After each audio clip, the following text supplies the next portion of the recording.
The brush was wet, and the wagon board was dry, and the slow drag of bristles over sun-cracked wood carried across the whole quiet yard.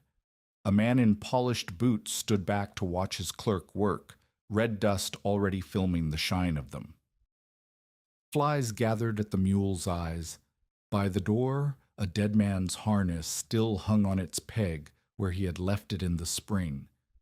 The girl came and pressed against her mother's skirt, watching the black mark spread the way you watch a snake decide.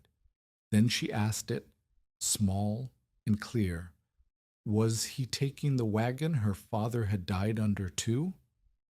Her mother did not answer. The man would take whatever the paper let him take, and the paper let him take almost everything.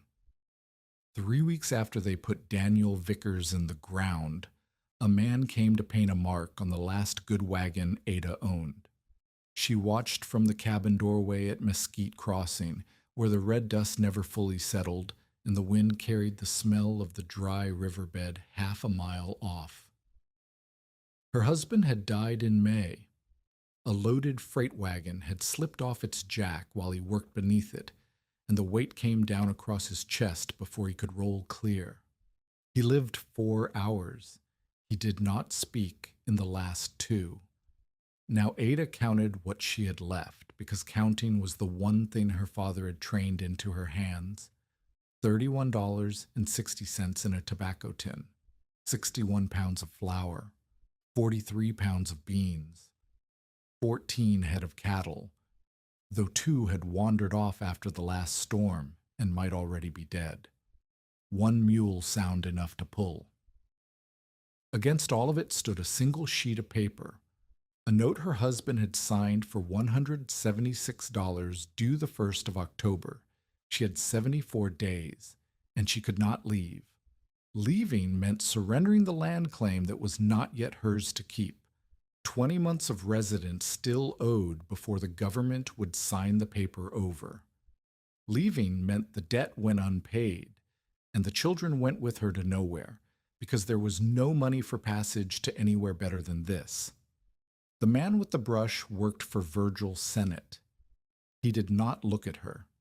He dipped the brush, dragged it wet across the dry wagon board, and left a black smear that meant the wagon was spoken for against the note if the note came due. Behind him, Sennett's clerk stood holding the paint can and studying his own boots. Nell came to the doorway and pressed against her mother's side. She was 11, thin through the shoulders, and she watched the brush the way a person watches a snake decide. "Is he taking the one Papa died under?" Nell asked.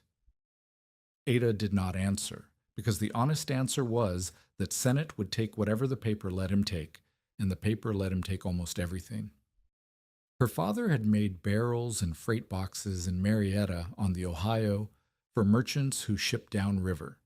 Before Ada could read, she could tell a sound seal from a leaking one by the sound a joint made under a thumbnail. He taught her to weigh cargo, to record it, to heat pitch until it flowed without catching fire, to smell the difference between grain kept dry and grain gone soft in the middle. She thought, as a girl, that it was ordinary knowledge. She learned later that most people never learn to see the inside of a thing they could not open. She had come west with Daniel in 1862, 8 years of keeping accounts, mending harness, doctoring cattle, and stretching water. 8 years of learning a desert that killed people who arrived certain they understood it. Her left hand had been ruined halfway through those years. A slaughtering knife had turned in a cow's hide and opened the tendons across her palm. The hand gripped. It did not hold. After an hour of lifting, it began to open on its own, and there was nothing she could do to make it close again until it had rested. She was 33 years old, and every skill she owned was a skill for keeping other people's goods safe, and she had no goods left worth keeping. Owen was 7. He did not fully understand that his father was gone. He asked some mornings when Daniel was coming back from the freight run, and Ada had stopped correcting him because correcting him made him cry, and crying did not bring back a man crushed under a wagon. Merritt Coyle rode out on the 4th day after the paint dried.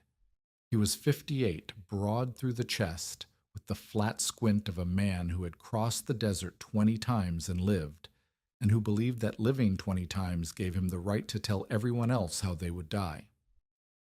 He came at Sennett's asking, though he pretended otherwise. He walked the property before he spoke to her. He kicked the corner post of the hay shed and watched it give. He looked into the wagon Daniel had been building out, the one meant to carry freight for hire, and saw that the axle work was half finished and would stay half finished forever. Then he stood in the yard with his hat in his hand and delivered his verdict like a man reading a sentence already signed. You have one sound roof, half a hay shed, a failing wagon, and less grain than 3 people need, Coyle said. Whatever Daniel planned, he no longer has time to finish it, and you don't have the hands to finish it for him. I can count what I have as well as you can, Ada said. Counting isn't the trouble. Coyle looked at her hand without seeming to. He had heard about the hand. The trouble is what the numbers say. Sell the cattle before July cooks the weight off them. Pay Sennett what you can. Take the children east while you can still afford the road. And the claim? The claim is dirt, Coyle said. Dirt doesn't feed anybody who can't work it. You want my honest word? The desert keeps nothing, Mrs. Vickers. It only buries mistakes. He put his hat back on. He had said what he came to say, and he believed he had done her a kindness by saying it plainly. Ada stood in the yard after he rode off and let the sentence sit in her. The desert keeps nothing. She hated it because part of her believed it. That was the worst of the skeptics. Not that they were cruel, but that they said out loud the things she woke at night already fearing. She did the arithmetic anyway. If she sold the 12 cattle she still had, at the price Sennett would offer through the men he controlled, she might clear enough to pay most of the note. But selling the herd was selling the future.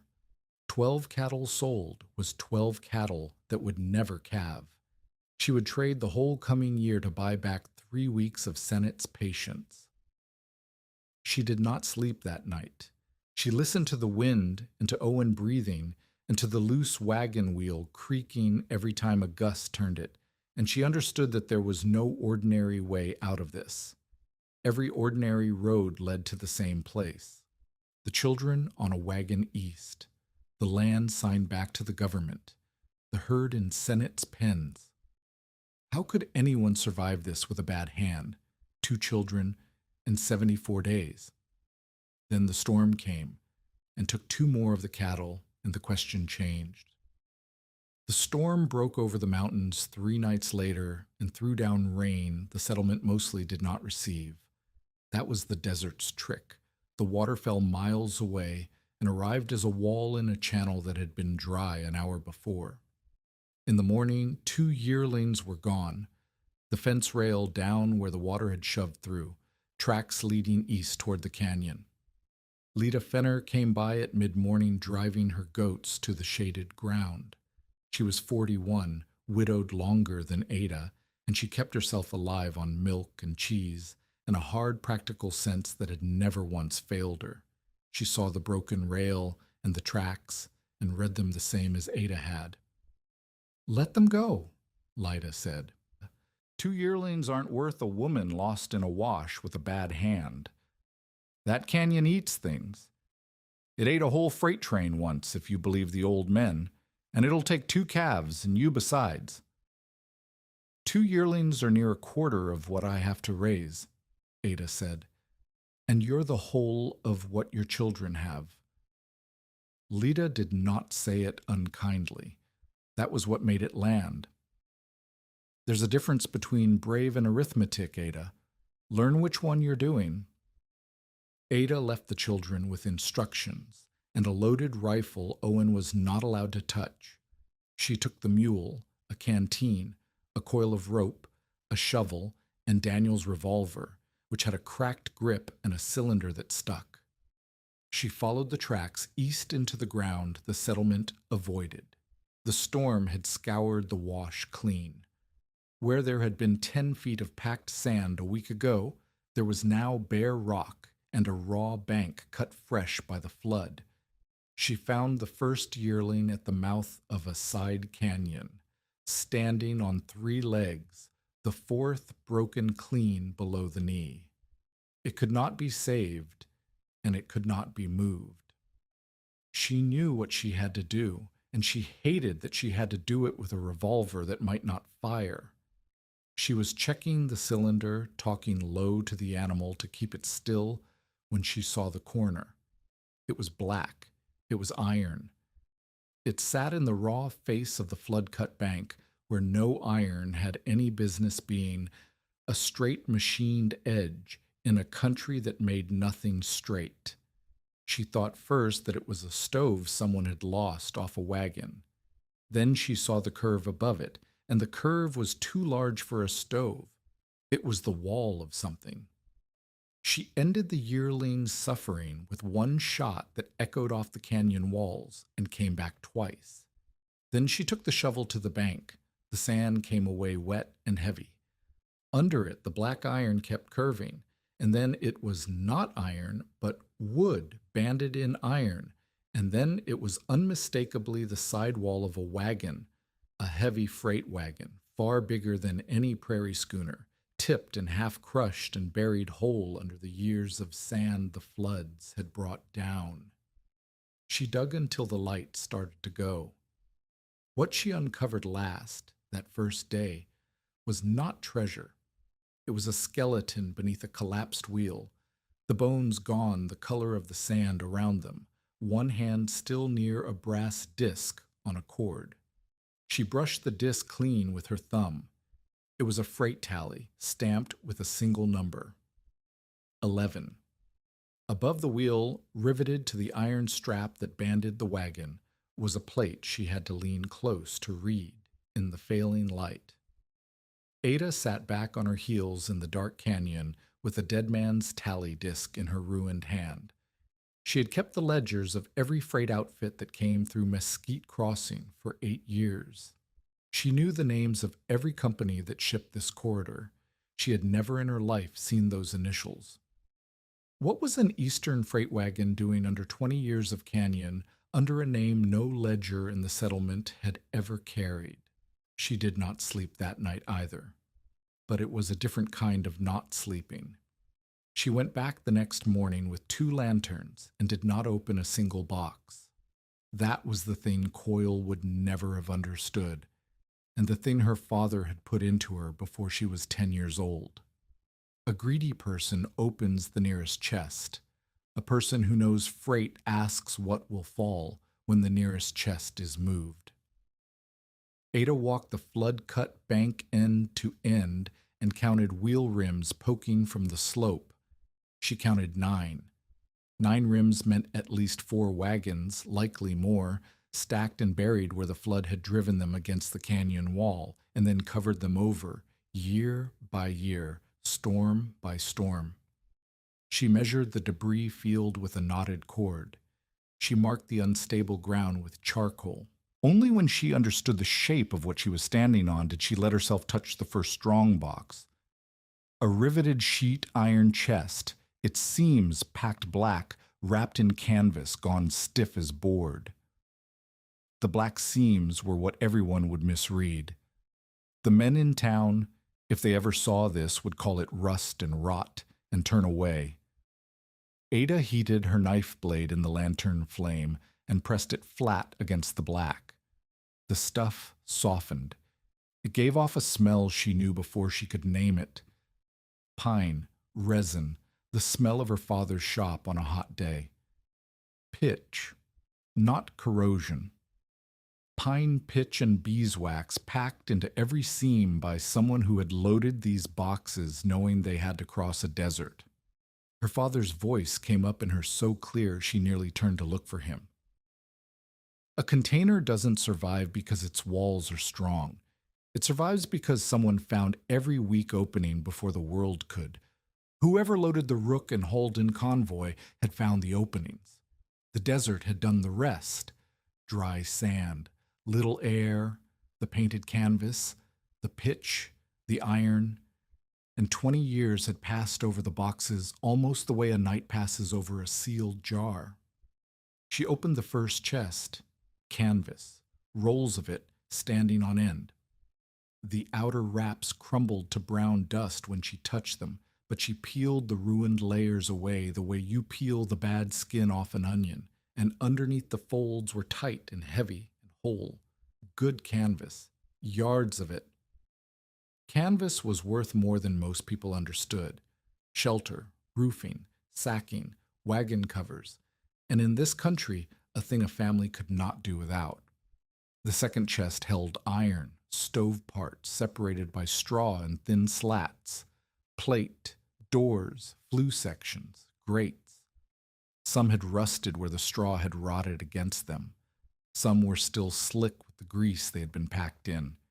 She counted the pieces of at least one whole portable stove that looked sound.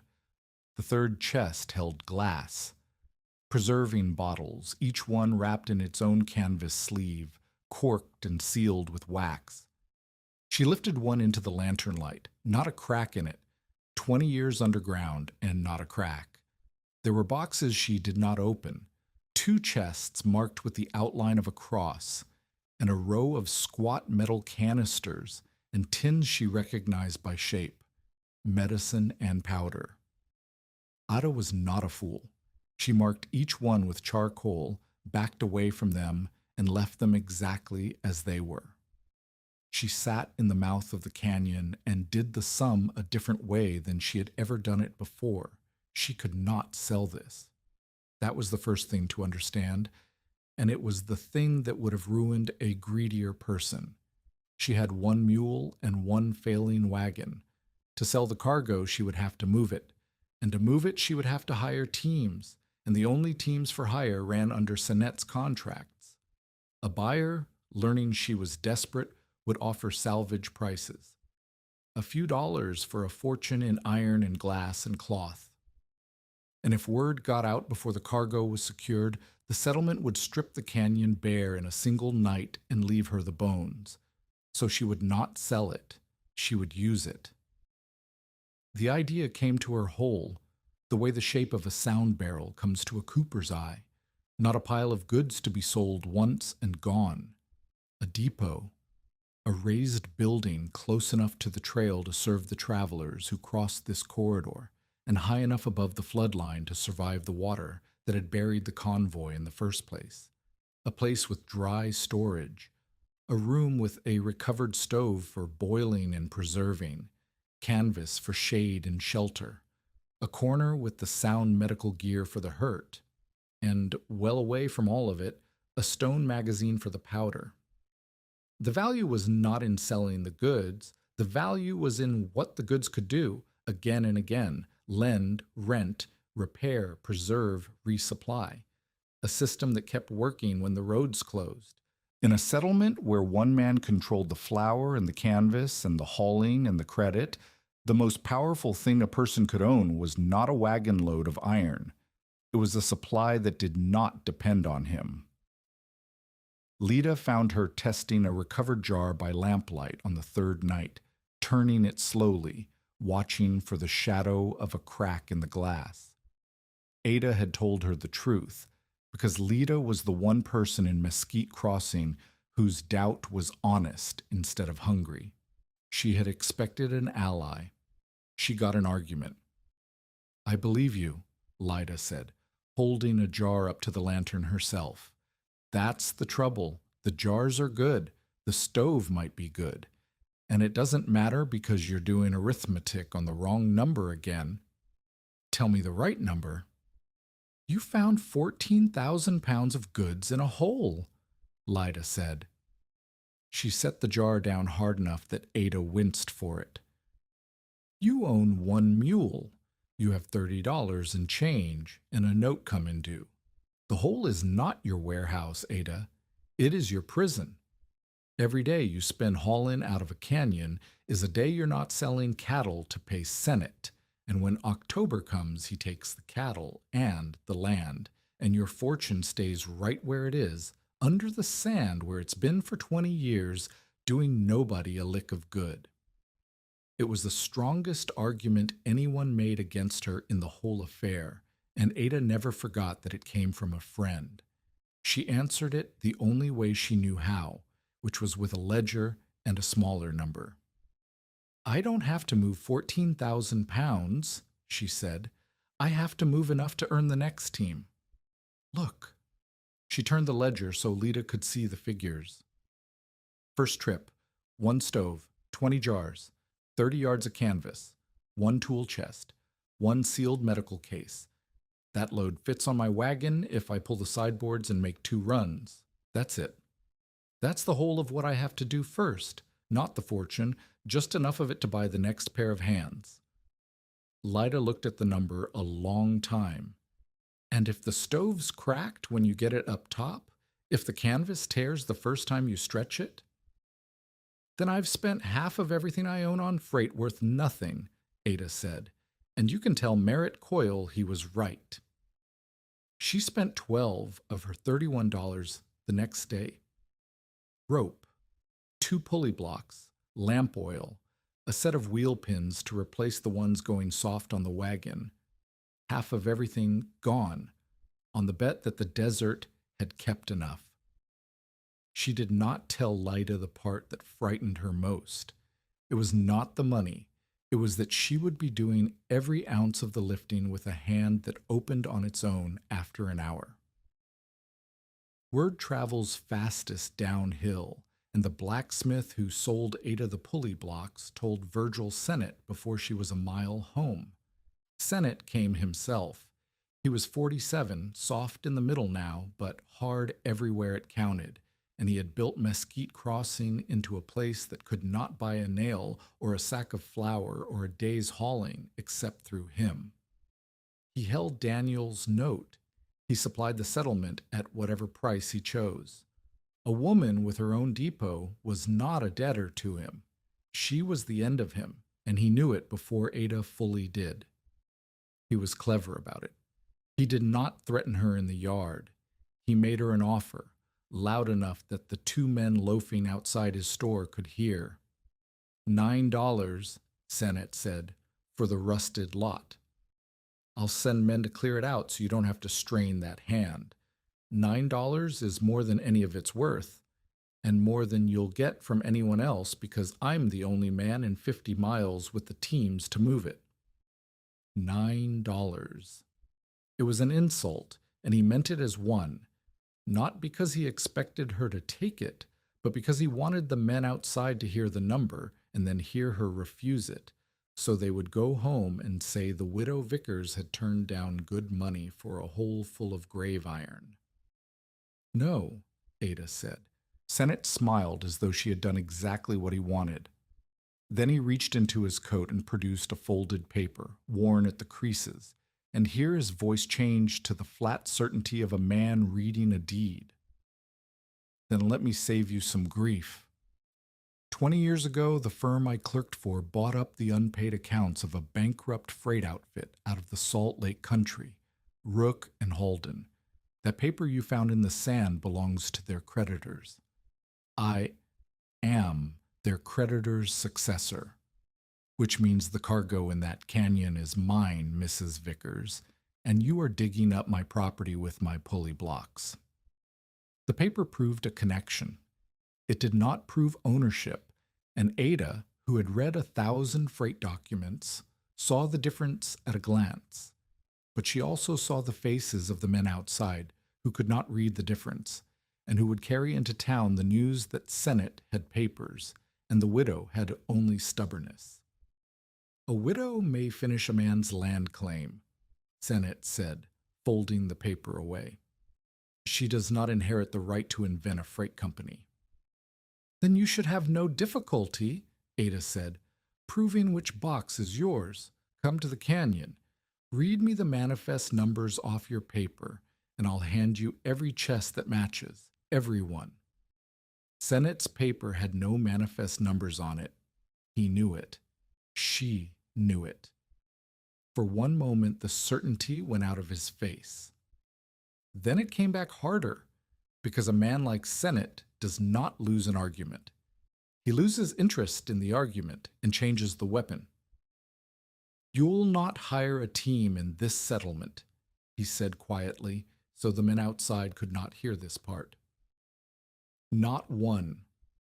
Any teamster who hauls for you loses his credit with me the same hour. Any man who lifts a board for you can find his flour somewhere else come winter. You have a canyon full of iron and one mule and a hand that doesn't close. Let's see what you build. He got in his buggy and left her the whole of it. The goods she could not sell, cut off from the labor she could not do alone. The rumors did his work for him after that, and the rumors were worse than the man. By the end of the week, the settlement had decided several things about Ada Vickers, all of them at once and none of them agreeing. She had opened a chest of plague medicine and would bring sickness on them all. The wagons in the canyon belonged to murdered travelers, and their spirits would come for whoever disturbed them. The powder had gone unstable in 20 summers and would take out half the settlement when the heat found it. She meant to sell 20-year-old food to honest families and poison their children for profit. Daniel had known about the convoy all along, and it had gotten him killed. And the surest, cruelest one, the one that traveled to Sennett's store and back on the same afternoon, the accusations found purchase because Ada would not answer them. She refused to cart the cargo into the settlement and lay it out for inspection, because laying it out was the one thing certain to get it stolen. Her silence, which was strategy, looked to the town like guilt. Lida came to tell her the worst of it, and to take back the one promise that had mattered. "I told you I'd lend the oxen," Lida said, not meeting her eye. "I can't. I owe Sennett for the winter grain, and he's called it in early, and if I lend you my team, he'll have the note, and the goats both. I'm sorry, Ada. I've a boy to keep same as you." "I know it," Ada said, and meant it. She could not hate Lida for choosing her own child. She would have chosen the same. That was the trap Sennett had built. He did not need to be cruel to any one person, only to make helping Ada cost more than any decent person could pay. So on the 11th day after she found the wagon, Ada Vickers walked into the canyon alone, with one mule, a bad hand, and the whole settlement certain she was a fool, and began to build. Sue?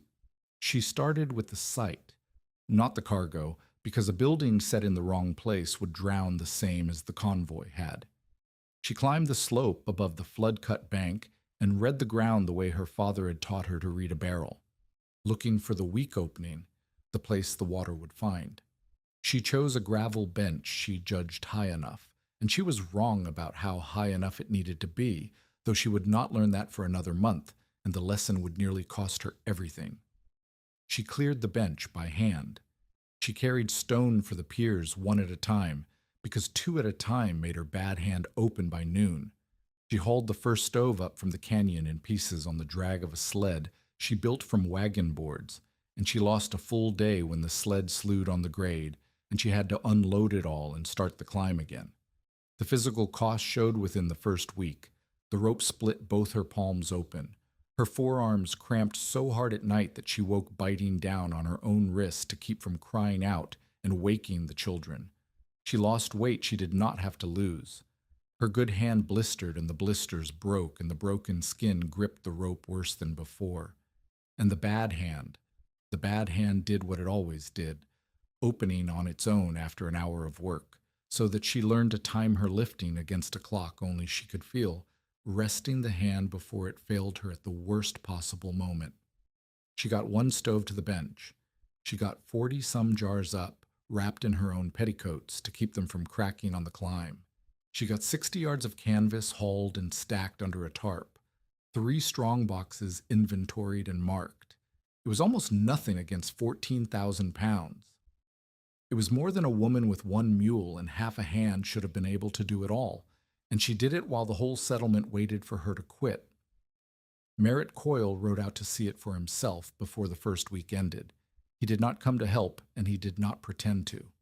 He sat his horse at the top of the grade and looked down at the single stove standing on the bare bench, at the stones she had carried up one by one, at the woman with rag-wrapped hands trying to lever a flue section into place alone. I've watched strong men with full teams give up on less than this, Coyle said. You know that. Men with money and hands and time. They looked at a job like the one you're doing and they turned the wagon around. He was not mocking her. That was the hard part. He sounded almost sorry. There's no shame in seeing a thing clearly, Mrs. Vickers. You've got maybe 50 days. One building like this takes 6 men a summer. You have half of 2 hands and a mule. Then I'll be done in time to prove you wrong, Ada said, and did not stop working while she said it. Coyle watched her a moment longer.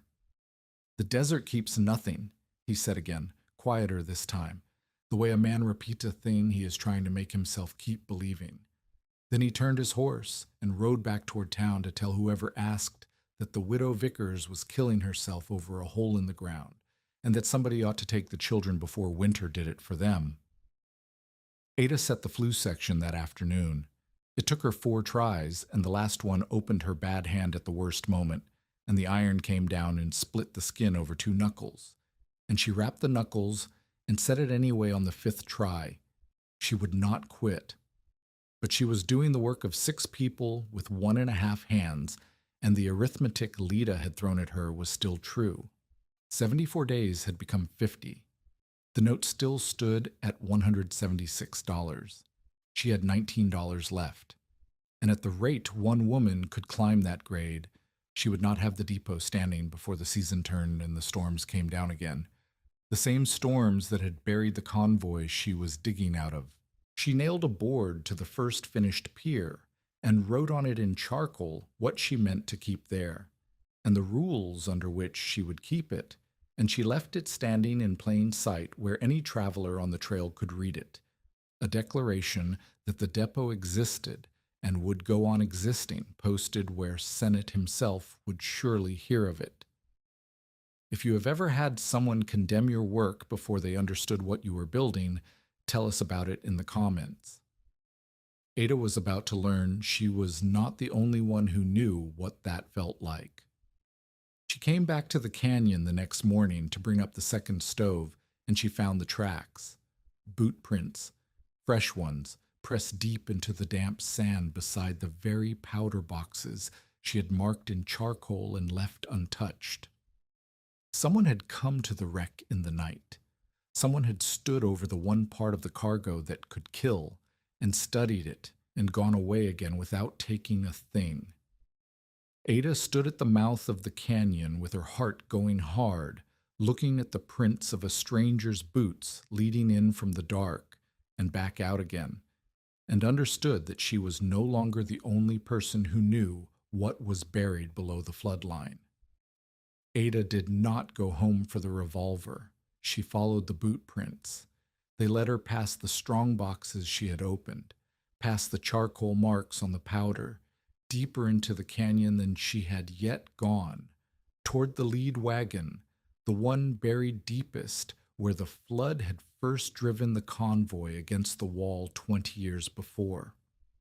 There, sitting on a fallen slab beside the overturned wagon, with his hat off and his hands folded on one knee, was an old man she had never seen in her life. He was not stealing. That was the first thing she understood, and it was the thing that kept the shovel down at her side. A thief does not sit. A thief works fast and leaves. This man had been there long enough to take his hat off, and he had touched nothing. "You'll be the widow," he said, not turning. "The one they say dug up a graveyard." He had an accent worn soft by years. Sonoran, she would learn, from the country south of the border where the mule caravans came up.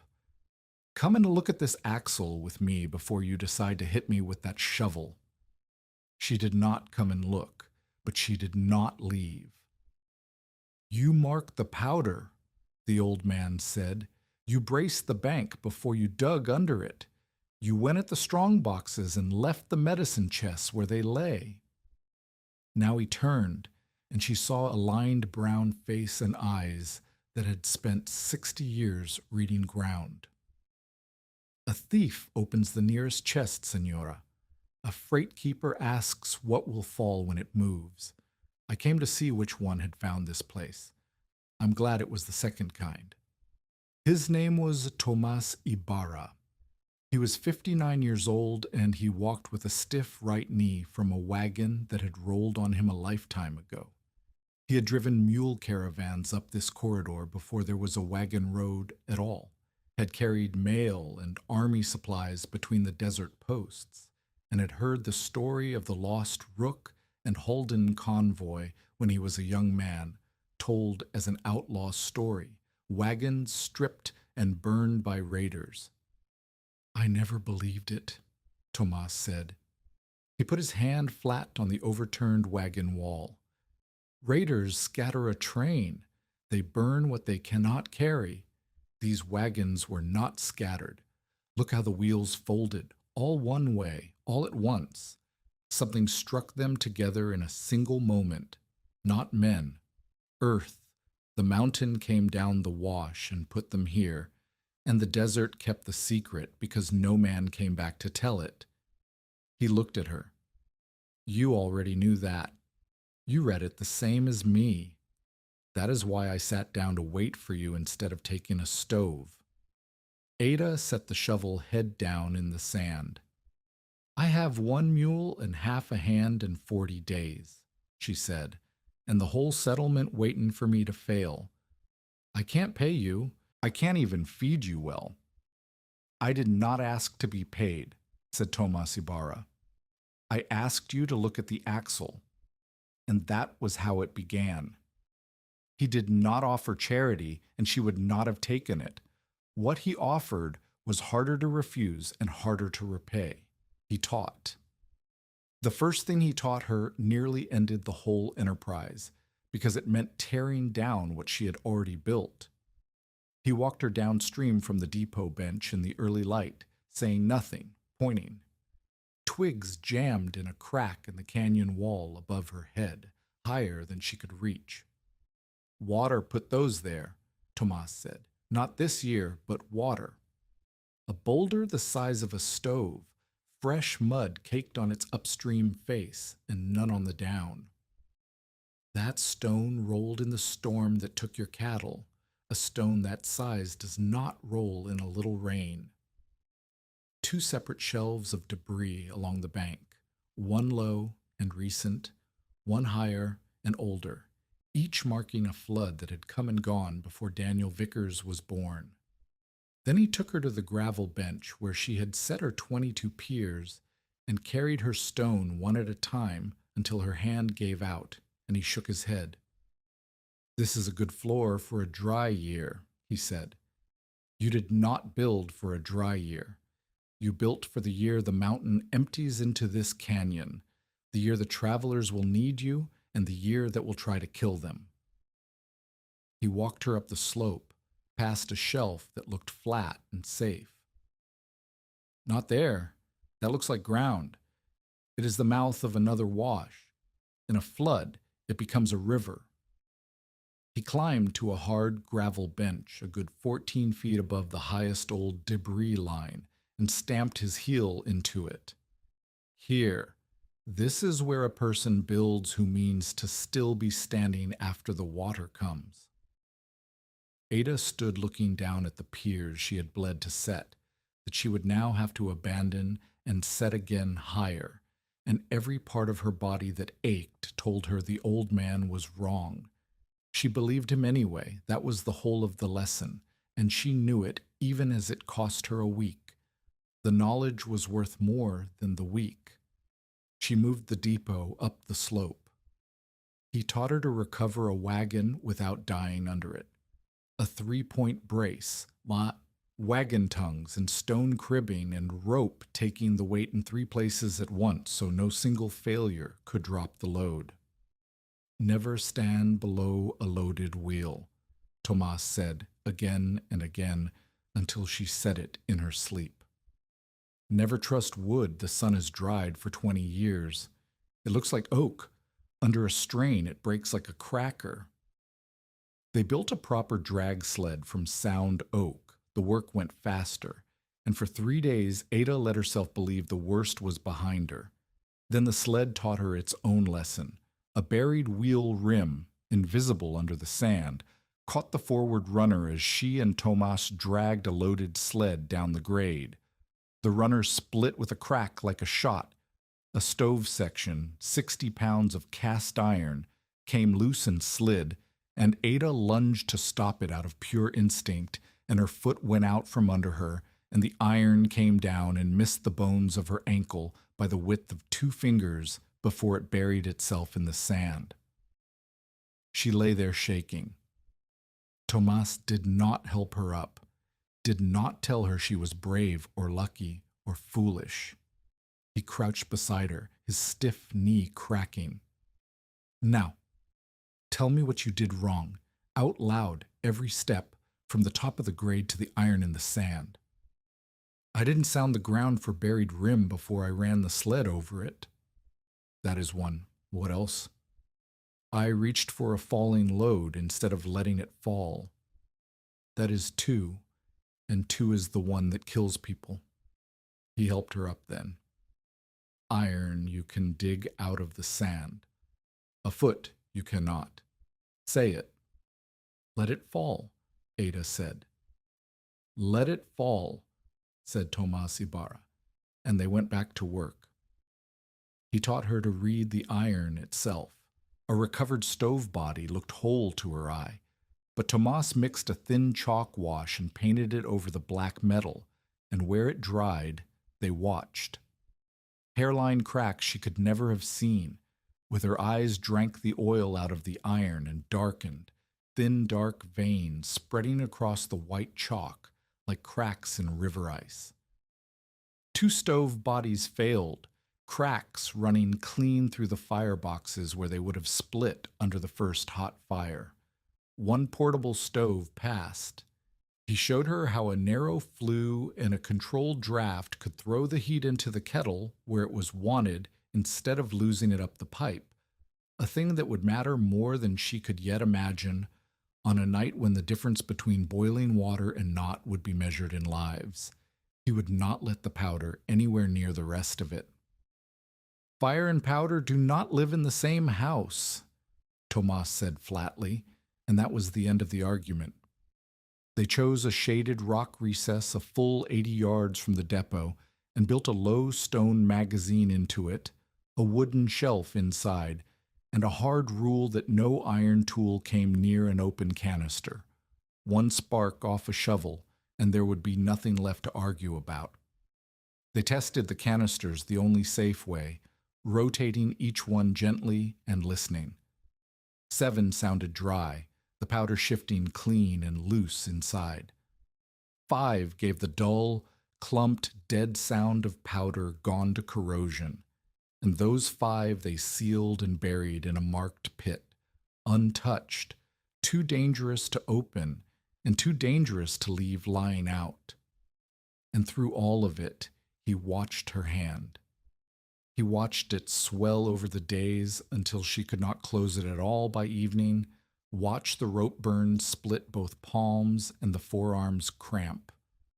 On the 6th day, when she was hauling on the pulley line with the bad hand shaking and her face gray and pushing through it, because pushing through it was the only way she knew, Tomas stopped the work.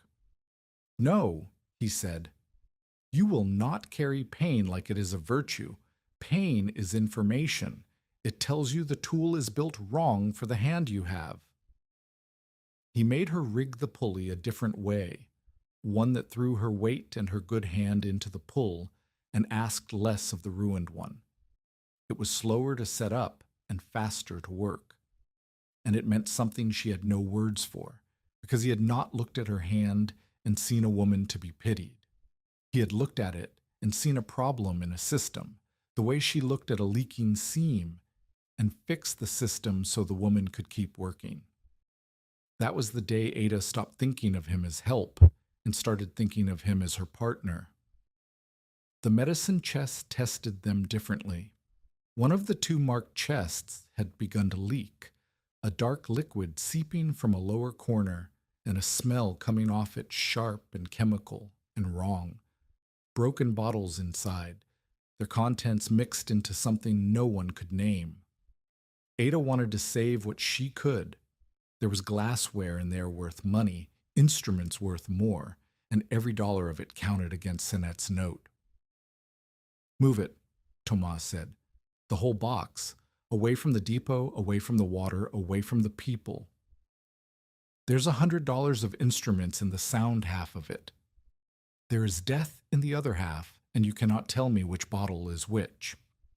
He did not bend. "The treasure is not everything in the box, senora. The treasure is knowing which things to throw away. You threw away the powder that clumped. Throw away the poison that leaks." She threw it away.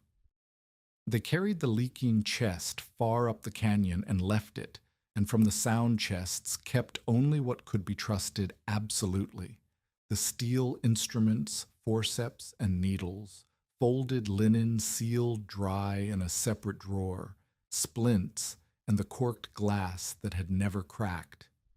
It was less than she wanted, and everything she could stand behind. And it would be enough on the night it was needed to keep a man from bleeding to death on the depot floor. The work found a rhythm after that, and the rhythm was the only thing that kept her sane against the clock. By the end of the first week with Tomas, the higher foundation cleared, 22 stone piers reset, the sound stove hauled up whole, 48 jars carried and stacked, 60 yards of canvas moved. By the end of the second, the floor raised a full 18 inches on the stone piers. A double canvas roof stretched with an air gap between the layers to break the sun. The stove room lined with stone and clay. The first 20 jars boiled and sealed, the powder magazine finished and locked.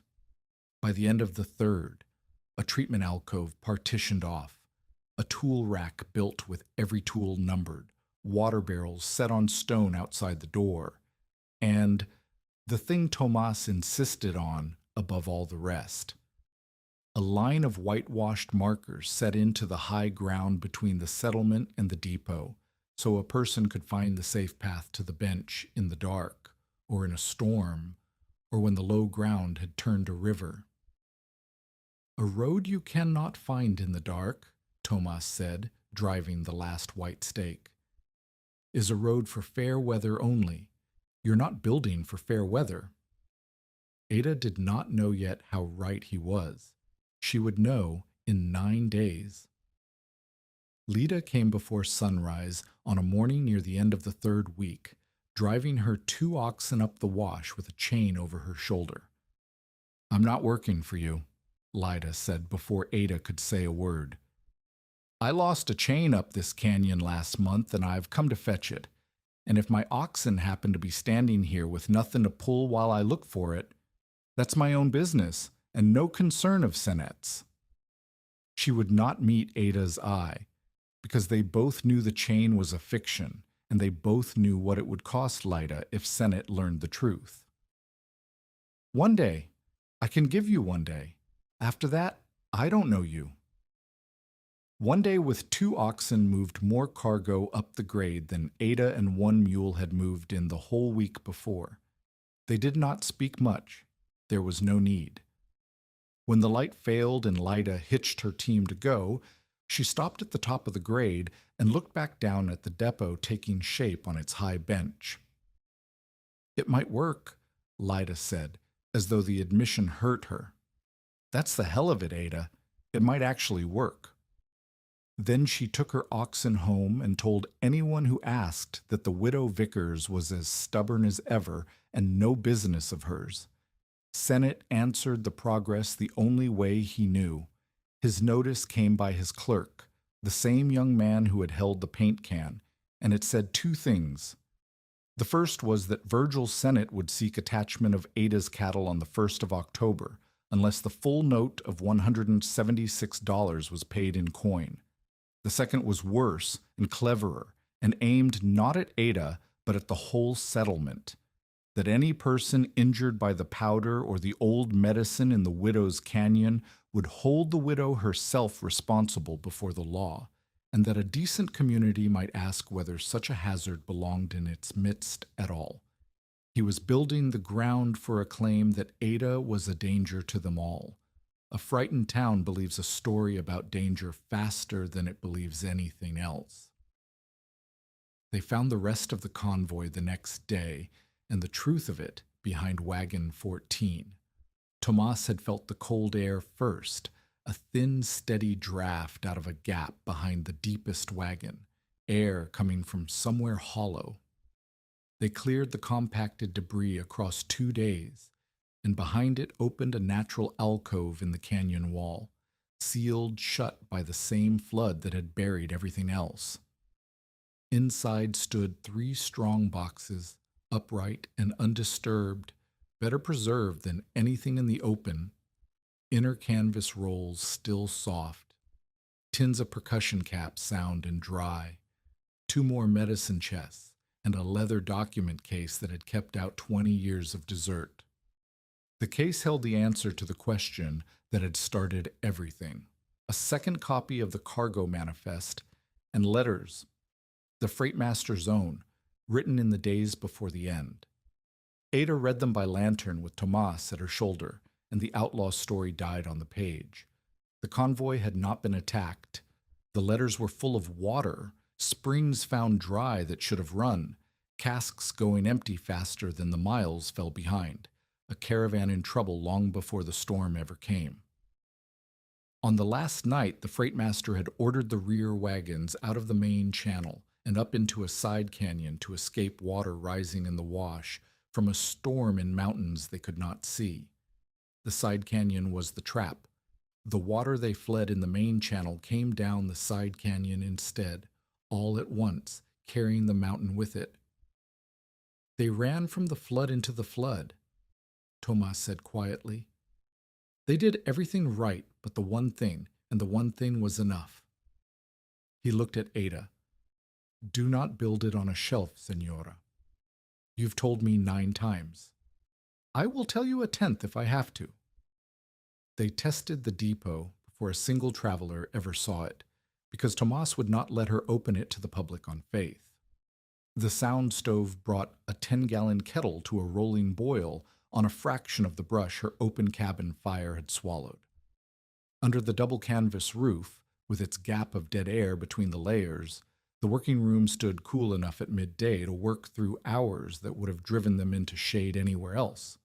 A batch of fresh beans went into the boiled jars, sealed, cooled, and held. The little platform scale let Ada divide flour and salt into exact, repeatable measures.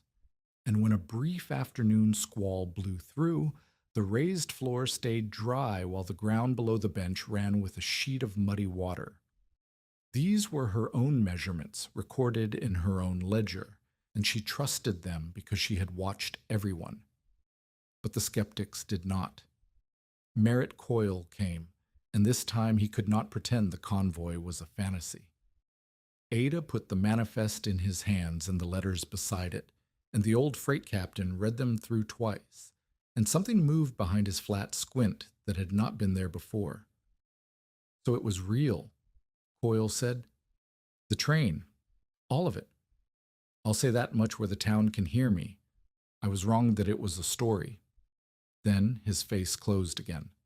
But a freight list proves what went into the desert, Mrs. Vickers. It does not prove what the desert left fit for a human hand. Boiled beans in a clean jar today are not the same as trusting your children to 20-year-old stores in a hard winter. I've admitted the wagons. I'll not admit the depot's safe until I've seen it stand something. Sennett gave no ground at all. He refused to come to the canyon, refused to read a word of the manifest, and instead put it about the settlement that the widow Vickers meant to feed decent families on food 2 decades rotten. It was the cruelest rumor because it was the one a mother would believe. So Ada answered it in the one language the town could not misread.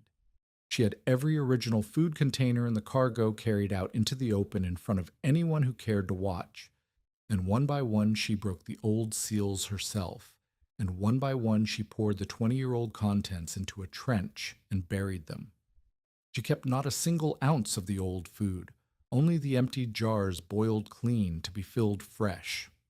Let them say she sold rotten stores now, with the trench still open behind her. Then the air changed, and Tomas went still in the middle of a task and lifted his head like a dog that has heard something under the wind. The heat had gone heavy and wet in a country where it had no right to be wet.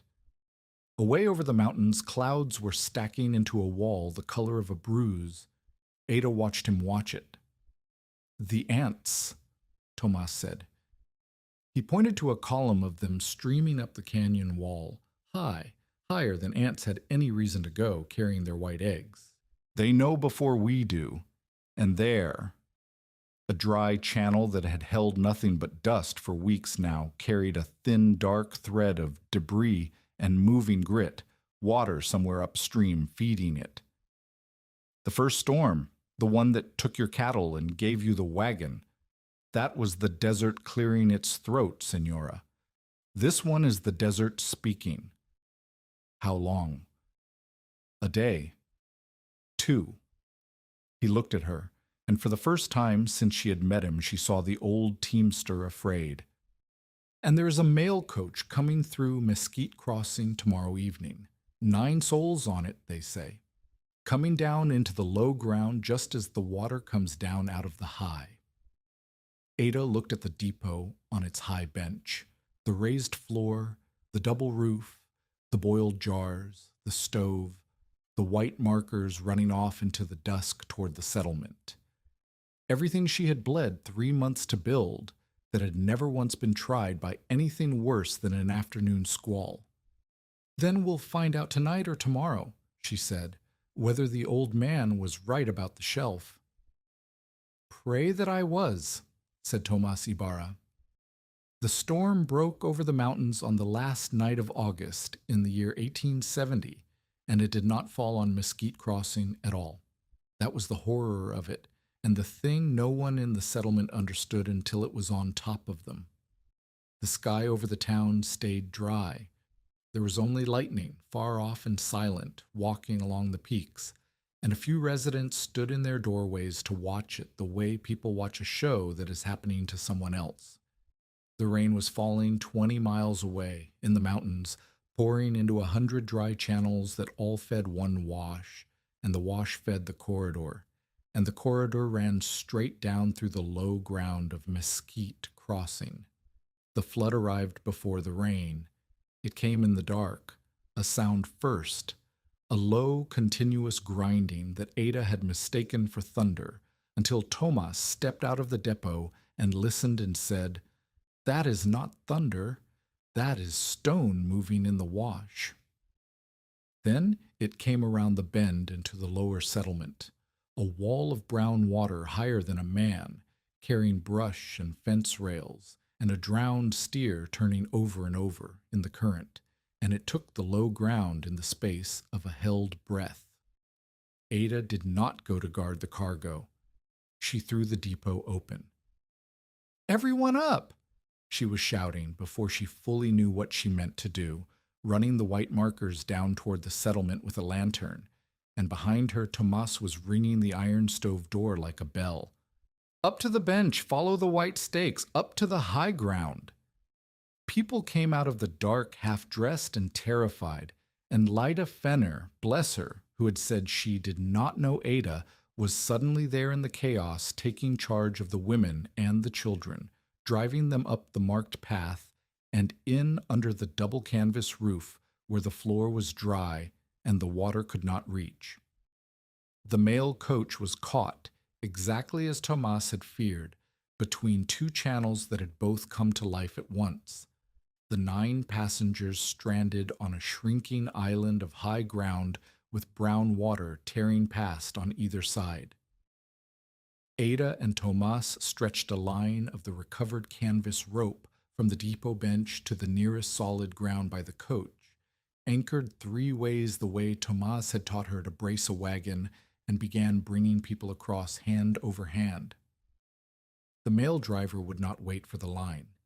He was a big man, and a proud one, and he tried to wait it, and the water took him off his feet like it took the steer, and slammed him against a mesquite trunk downstream, and only the trunk kept him from being gone entirely. Ada went out on her own rope line, the line she had built and anchored, with the water pulling at her waist and her bad hand locked around the canvas by will alone. And she got a grip on the man's collar and dragged him back to the line, and they came in together with the flood trying to take them both the whole way.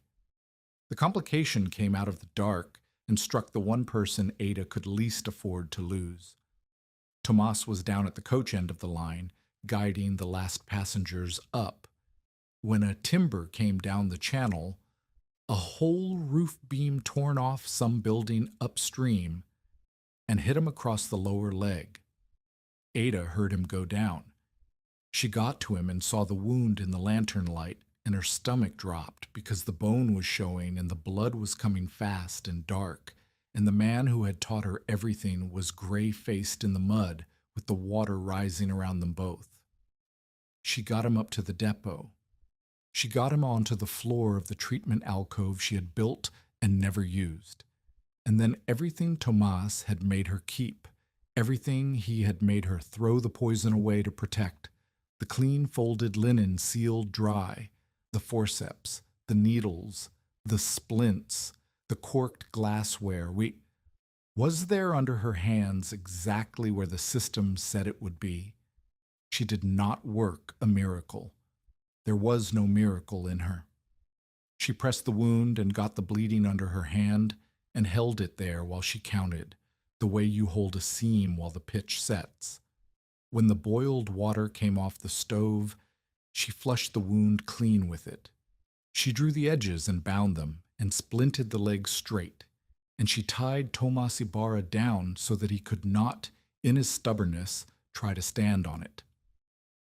"You cannot walk," she told him. "You taught me. Let it fall." "That was about iron," he said through his teeth. "It's about you now. Lie still." Virgil Sennett's store began to burn. His cellar had filled first, brown water pouring in and ruining the flour and the beans and the sugar and the bolts of cloth, every sack and barrel he had used to hold the settlement in his fist. And then, in the dark and the chaos, a lamp went over in the storeroom, and the one thing water could not put out took the upper floor. Sennett himself came up the marked path to the depot for the first time in his life, not as a creditor, but as a man with nowhere else dry, and the first thing he did was demand canvas. Ada's canvas, to throw over his merchandise down below. "When every person on this bench is under a roof," Ada said, "you can have what's left over, not before." He might have argued. He never got the chance because his clerk, the young man with the paint can, the one who had never once looked at her, had gone back down into the burning store to save the account books, and the roof came down and pinned him, and his voice came up through the smoke thin and awful. Ada took a length of the recovered canvas and soaked it in a water barrel, and went down toward the fire with it held up in front of her like a shield, and Merritt Coyle came with her on one side, and the half-drowned mail driver on the other, and the three of them got the wet canvas over the worst of the flame and hauled a beam off the clerk and dragged him out through a rear opening with his coat smoking. He lived. The account books did not, and Ada would think later that there was a kind of justice in a flood that spared Sennett's clerk and drowned Sennett's ledgers. The ordinary water of the settlement was gone, the well filled with silt and filth, every barrel and channel fouled with mud and worse, 30-some frightened people on the bench, and the injured among them, and children, and not a clean drink to be had anywhere in the drowned world below. So Ada did the thing the whole depot had been built, without her knowing it, to do. She set a line. One team, out at the least fouled edge of the moving water, where it ran cleanest, filling buckets. One team filtering the visible filth through folded cloth. 2 recovered stoves under 2 10-gallon kettles burning through the night, boiling every drop. Clean jars taking the boiled water as it cooled. the little platform scale in her ledger controlling every cup of it, the children first, then the injured, then the rest, measured and recorded and fair, so that no strong man's fear could take a frightened family's share. No one drank from the flood. She could not have told them about germs. She did not know the word. She knew only what her father and 8 years of desert had taught her, that foul water kills as surely as the flood, only slower, and she ran the boiling line all night against a killer no one else on the bench could even see. The wind came up at the deep of the night and tore one edge of the outer canvas roof loose, and it cracked and boomed over their heads like a sail, and Lita Fenner shouted over the noise that they should all move down to the cabin, that the roof was going, and the cabin had 4 solid walls. The cabin floor sat lower than the depot bench. Ada remembered the shelf that looked like ground. She remembered the twigs above her head and the boulder with mud on its upstream face. "No," Ada said. "We stay. We stay on the high ground, all of us, roof or no roof. Hold that edge down with the rope, and we stay." They fought the loose roof edge down and lashed it, and not 10 minutes later, a fresh surge came up the low ground and poured into the cabin she had lived in for 8 years, up over the sill, up over the floor, into the very corner where 30 terrified people would have been standing if she had listened to fear, instead of to the old man tied to the treatment floor. Then a barrel came out of the current and struck the powder magazine 80 yards up the canyon, and part of the stone wall went down. Ada and Merritt Coyle went up to it in the lightning with no lantern between them, because a lantern near loose black powder in a wind was its own kind of suicide, feeling their way by the flashes. The magazine was half open to the water, the dry canisters and the sound powder all in danger of the flood carrying them down toward the burning store, toward the one thing that could turn a bad night into a crater. Every instinct Ada had screamed to save all of it, 3 months of scarcity making her grasp at every canister. She saved 2, the 2 nearest the opening that she could reach without climbing into the collapsed and shifting stone in the dark. The rest she left, deliberately, against every hungry instinct, submerged behind the fallen wall where the water would keep it wet and dead and harmless rather than risk her life and Coils clawing after powder in a lightning storm. "Leave it," she made herself say, and it was the hardest arithmetic of the whole night. "Wet powder can't burn. Let it fall." Coyle looked at her in the next flash of lightning, an old man who had told her the desert kept nothing, and he did not say a word, but something in his face had changed for good. Ada came back down to the bench, soaked and shaking to a sound she would hear for the rest of her life. Owen was screaming for his sister. Nell was gone. In the chaos of driving the little ones up the marked path, Nell had turned back. Someone had seen her go down toward the shed by the cabin, toward the low ground, toward the water, and she had not come back up. The cabin was an island now, brown water moving all around it, and the shed beside it, and somewhere down there in the dark was Ada's 11-year-old daughter. Ada stood at the top of the marked path with the flood below her, and for one moment the whole world narrowed to that black water, and every reason she had ever built anything at all was down there in it.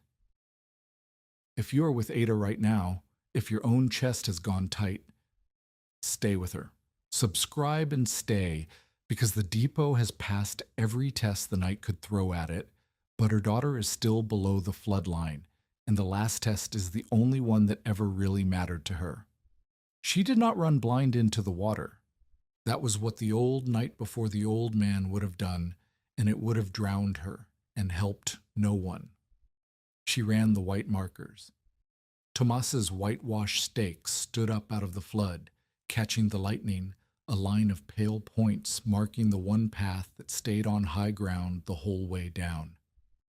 A road you cannot find in the dark is a road for fair weather only. She went down the markers stake by stake in the flashes of lightning, off the drowned low ground, keeping to the spine of gravel he had staked out weeks before against exactly this. The recovered rope paid out behind her and anchored 3 ways at the top.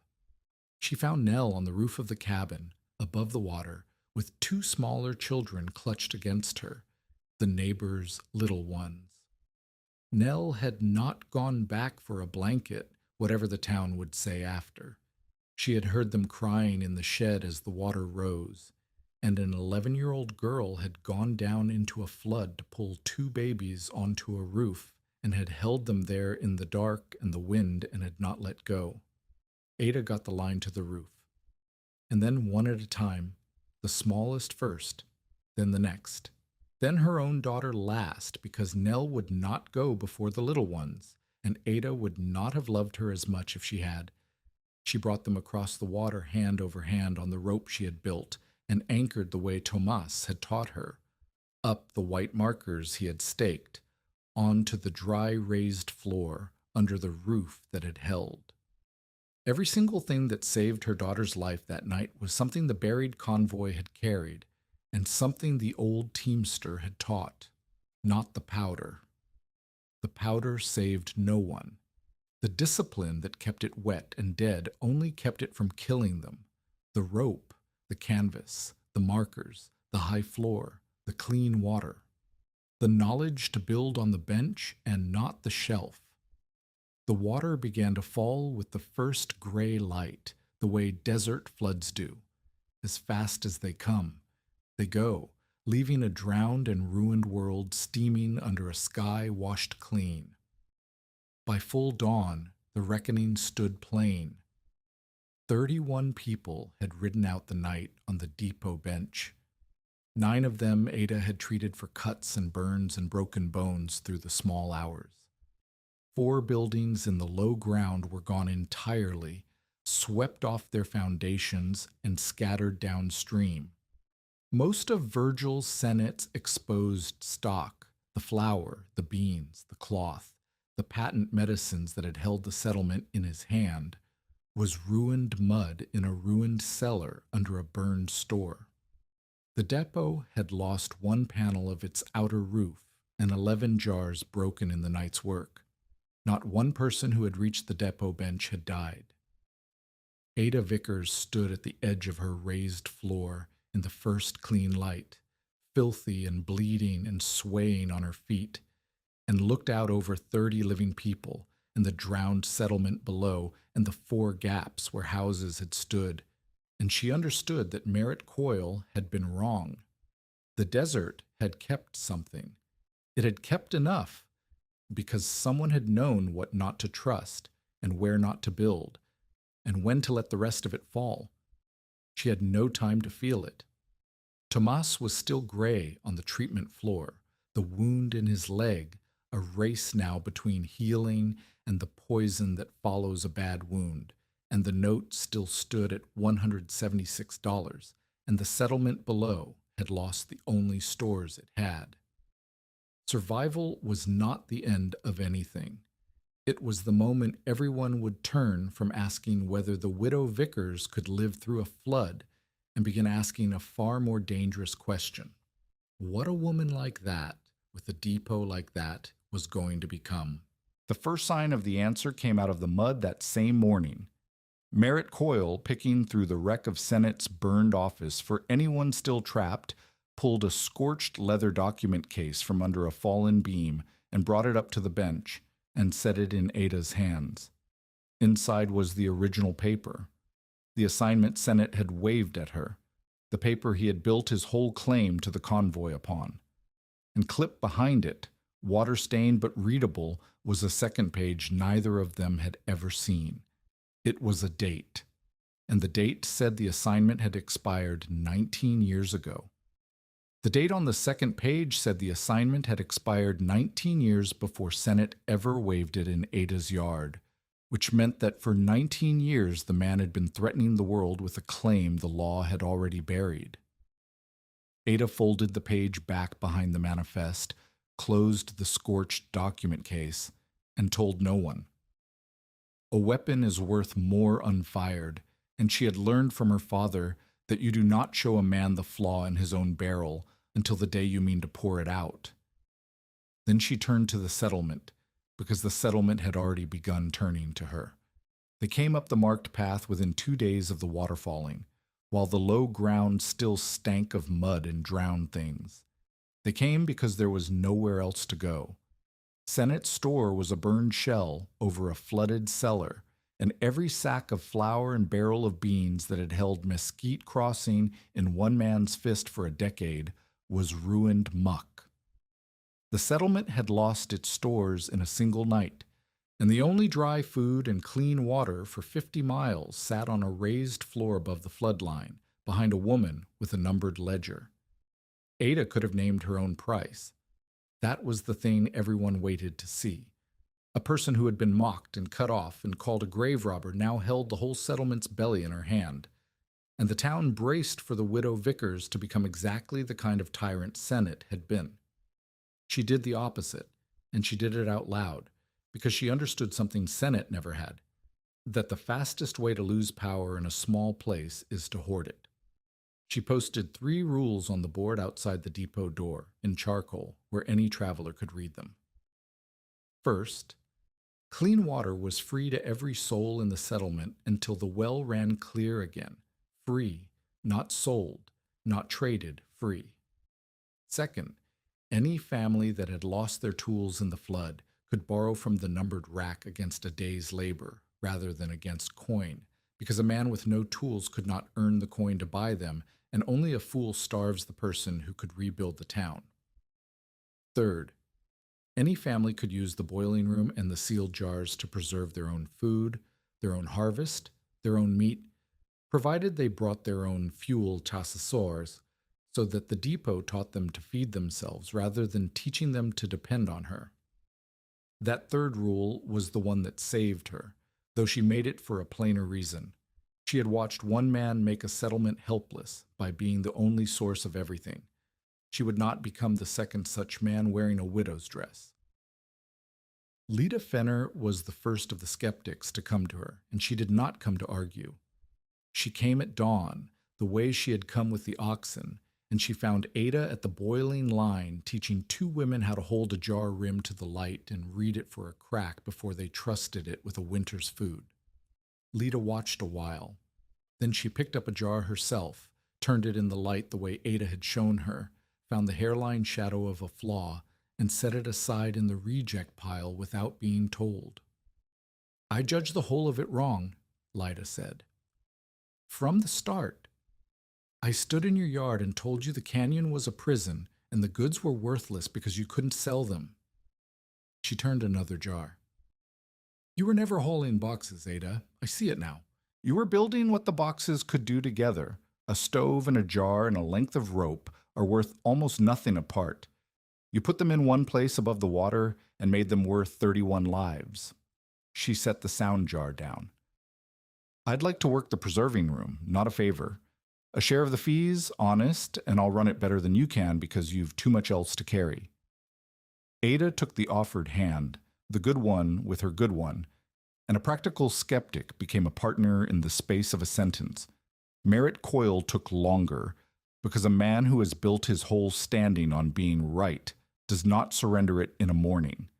But he came, and when he came, he did it in the one way that cost him the most, which was in front of everyone.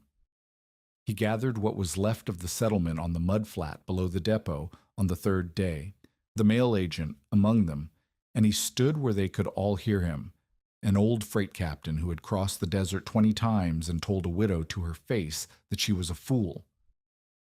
"Most of you heard me say it," Coyle began. "Some of you said it with me. I told this woman the desert keeps nothing, that it only buries mistakes. I told her to sell her cattle and take her children east and give up the dirt." He looked at the 4 gaps in the low ground where houses had stood. "I stood on that ground the night the water came, and I watched 31 people live on a floor she built where I told her not to build it. So I'll say the rest of it plain, and you can carry it wherever you like." He turned to Ada. "I was wrong. The desert kept nothing for the rest of us. It kept enough for her because she was the one who knew what not to trust." He put his hat back on, and that was the end of the speech, and it was worth more than any amount of coin, because Merritt Coyle's word had moved this corridor for 30 years, and now his word said the widow Vickers was right. The mail agent made it official in the only ledger that reached beyond the settlement.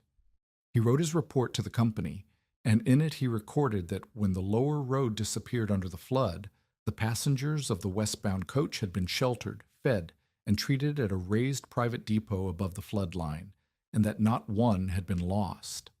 That single line, filed with a freight and mail company, would do more for Ada's future than anything the town could say, and she knew it, and she made sure the agent left with a written account signed and dated. The comparison told itself, and Ada did not have to say a word.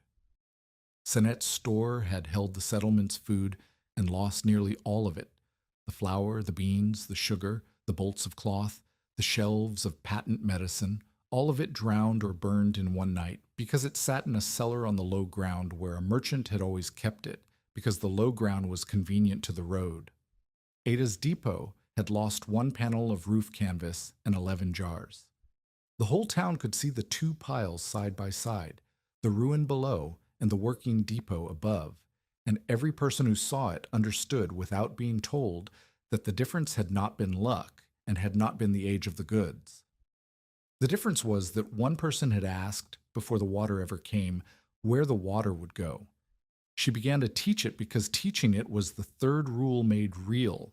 She showed them how to heat a jar slowly so the glass did not crack from the shock, how to hold the rim to the light, how to write the date and the contents on every seal so that no one guessed and no one poisoned a child on food gone bad.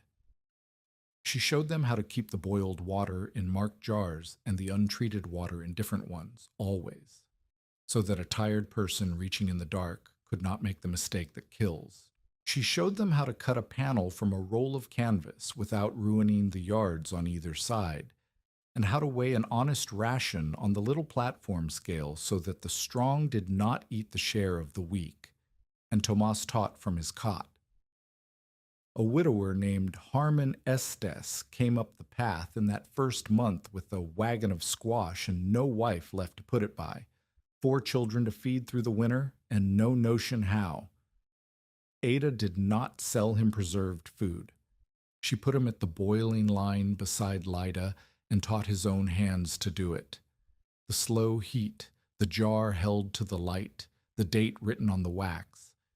And he went home with 60 sealed jars he had filled himself, and the knowledge to fill 60 more next year without her. That was the third rule made flesh, and it did more to turn the settlement than any speech Coyle could give, because Harmon Estes told every man he met that the widow Vickers had not fed him. She had taught him to feed himself. Tomas taught the same way from the shade of the double roof. His leg would not let him stand for long, and Ada would not let him try. So he held court on a pallet in the shade of the double roof, and the children brought him stones. Stones from the washes, stones with mud dried on one face and not the other, stones that had rolled and stones that had only sat, and the old teamster turned each one in his brown hands and read the water's history off it aloud, and taught a settlement's children to read a dry channel the way he had read it for 60 years. He could not walk the floodlines any more. So he taught the next people who would have to. Virgil Sennett did not come up the path to admit anything. He came to collect. Standing at the foot of the marked trail he would not climb, he told Ada across the distance that she had deliberately withheld canvas from his merchandise while his store burned, that a decent woman would have covered a neighbor's goods, and that her cruelty had cost him his livelihood. Then he demanded the full note, $176 in coin, at once, or he would take the cattle the 1st of October, as the paper allowed. Ada climbed down the path to meet him, because she would not shout money across a hillside. "You'll have $53 today," she said, and held it out. "Earned from the mail contractor for sheltering his passengers, from tools I repaired and sold, and from fresh food I preserved and sold to the families that lost theirs. It's honest money, and it's yours against the note." She had the rest of it written out. "And here's a schedule for the balance, month by month, that I can meet and you can hold me to." She watched his face while he looked at the coin, and she understood, in that moment, the thing that would shape the whole next year. Sennett did not want the $53. His hand did not even move toward it at first, because the money had never been the point. The point had always been to close her, to shut the depot before the mail company and the freight trains and the travelers learned there was a place on this corridor to stop that was not his store. A schedule of payments kept the depot open. An open depot was the end of him. He would rather have her ruined than paid. "Keep your schedule," Sennett said.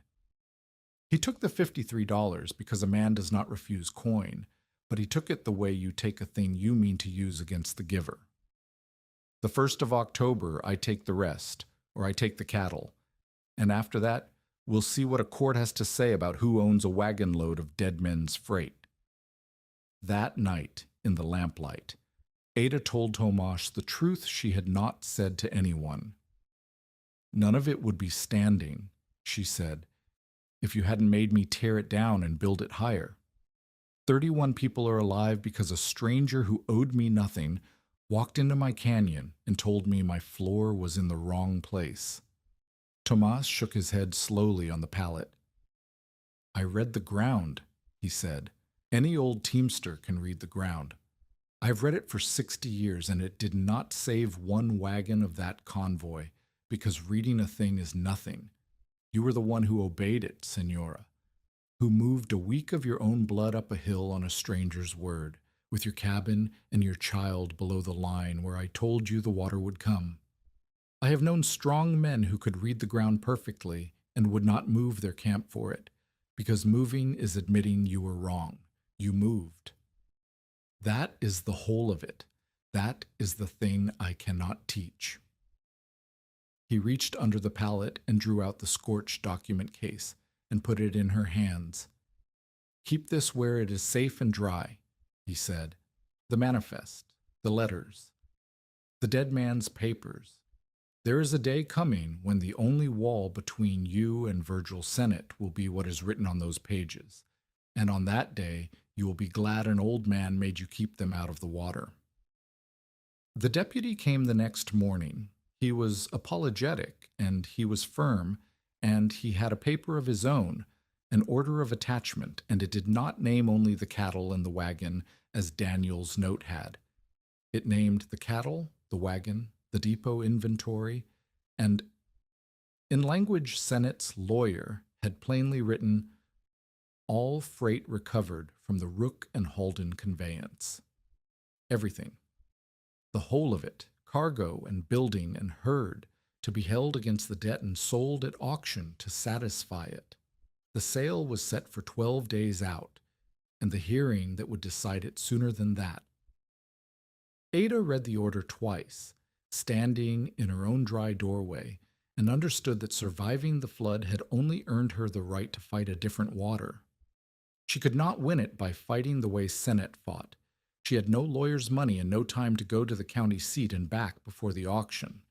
So she did the only thing she knew how to do, which was to build a position too solid to knock down, not with hired words, but with witnesses and papers, and a depot that was too useful to too many people to be quietly sold off in a corner. She expanded, but she expanded like a freight master, never touching the foundation. Damaged canvas she cut down into repair patches and sold. Duplicate tools she sold outright. One of the recovered stoves she leased to the mail station down the road, so that the mail company itself now had money invested in the depot's survival. Lida ran the preserving room and took her share, and made it hum.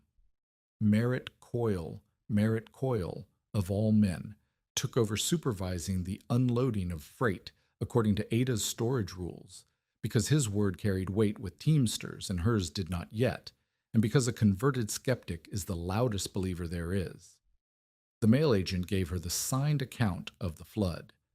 And Tomas, who could not walk the canyon anymore, spent his strength going through the convoy papers line by line, matching signatures, tracing route references, building the record that would prove the freight had been abandoned by its owners 20 years before Sennett ever heard the names Rooke and Halden.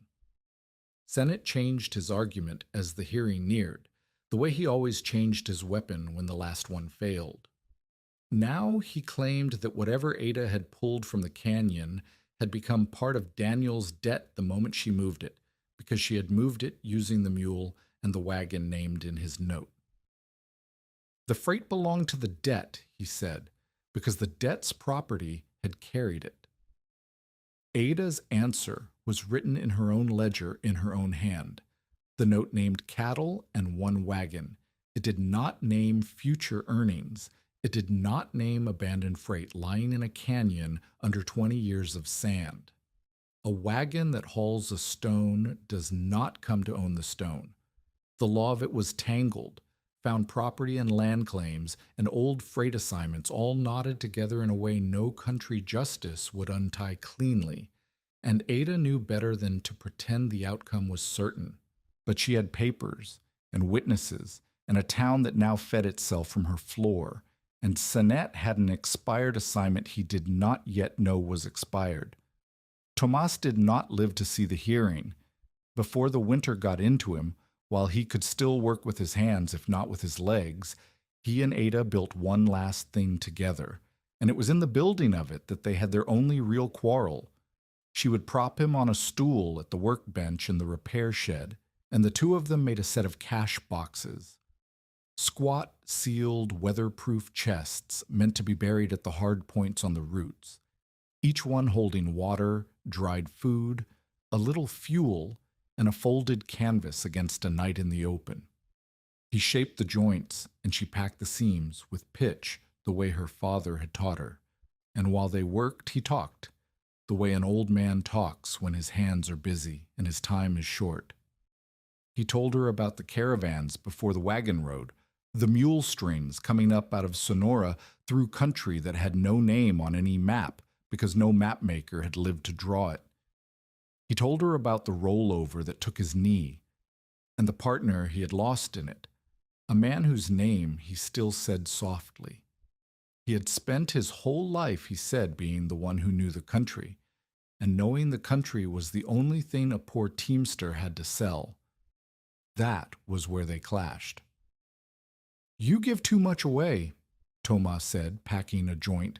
"The roots, the reading of the ground, all of it to anyone who climbs your path.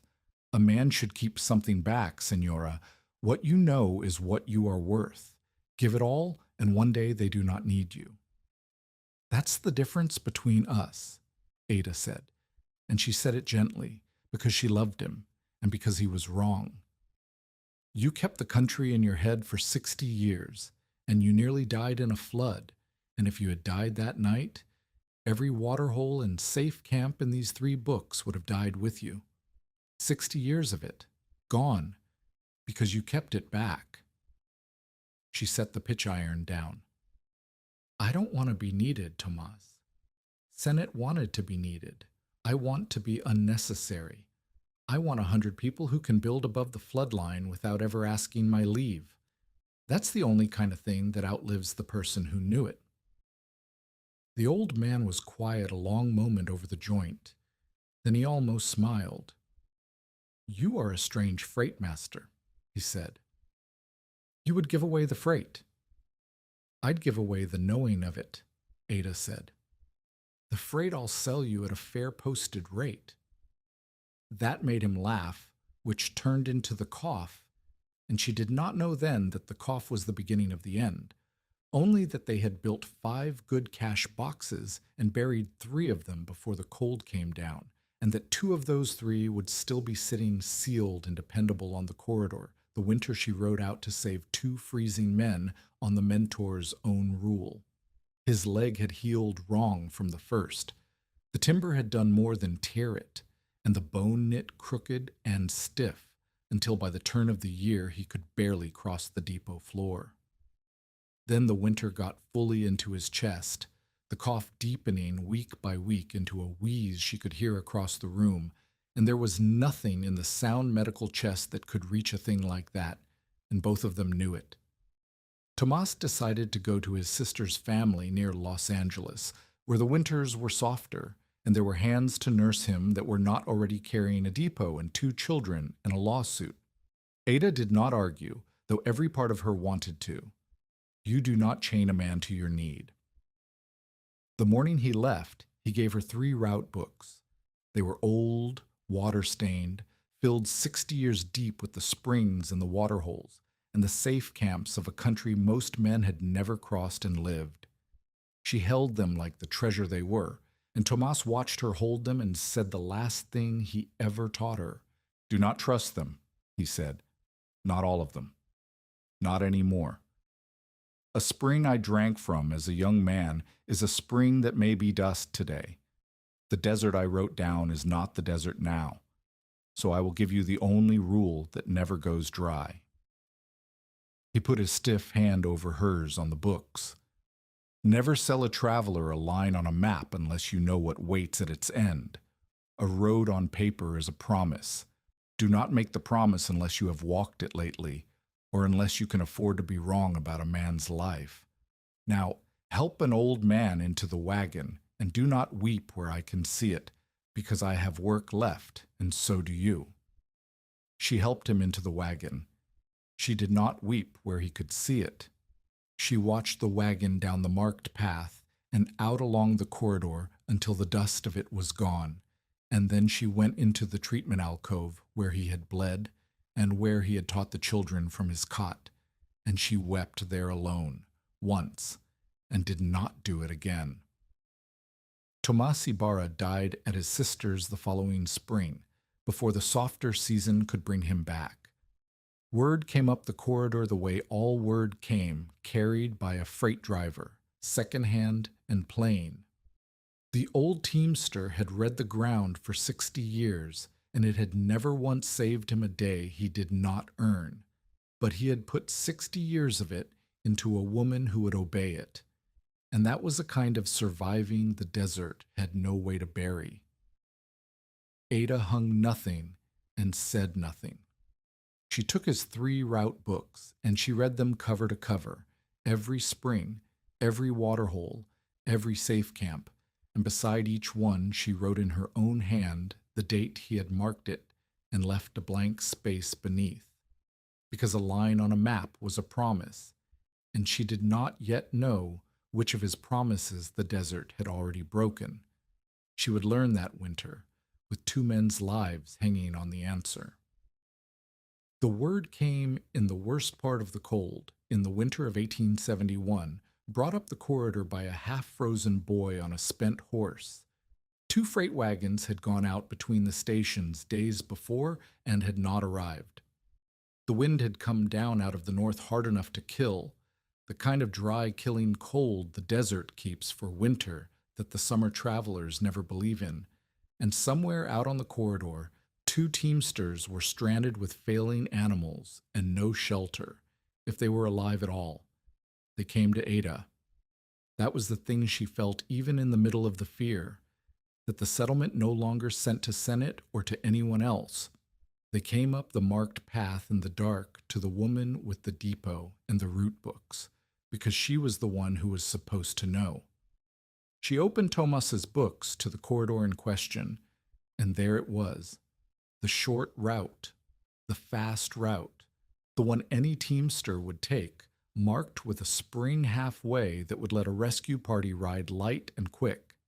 And beside it, in Tomas's own faded hand from years before, a note. This spring failing, do not depend. The whole town wanted the short route.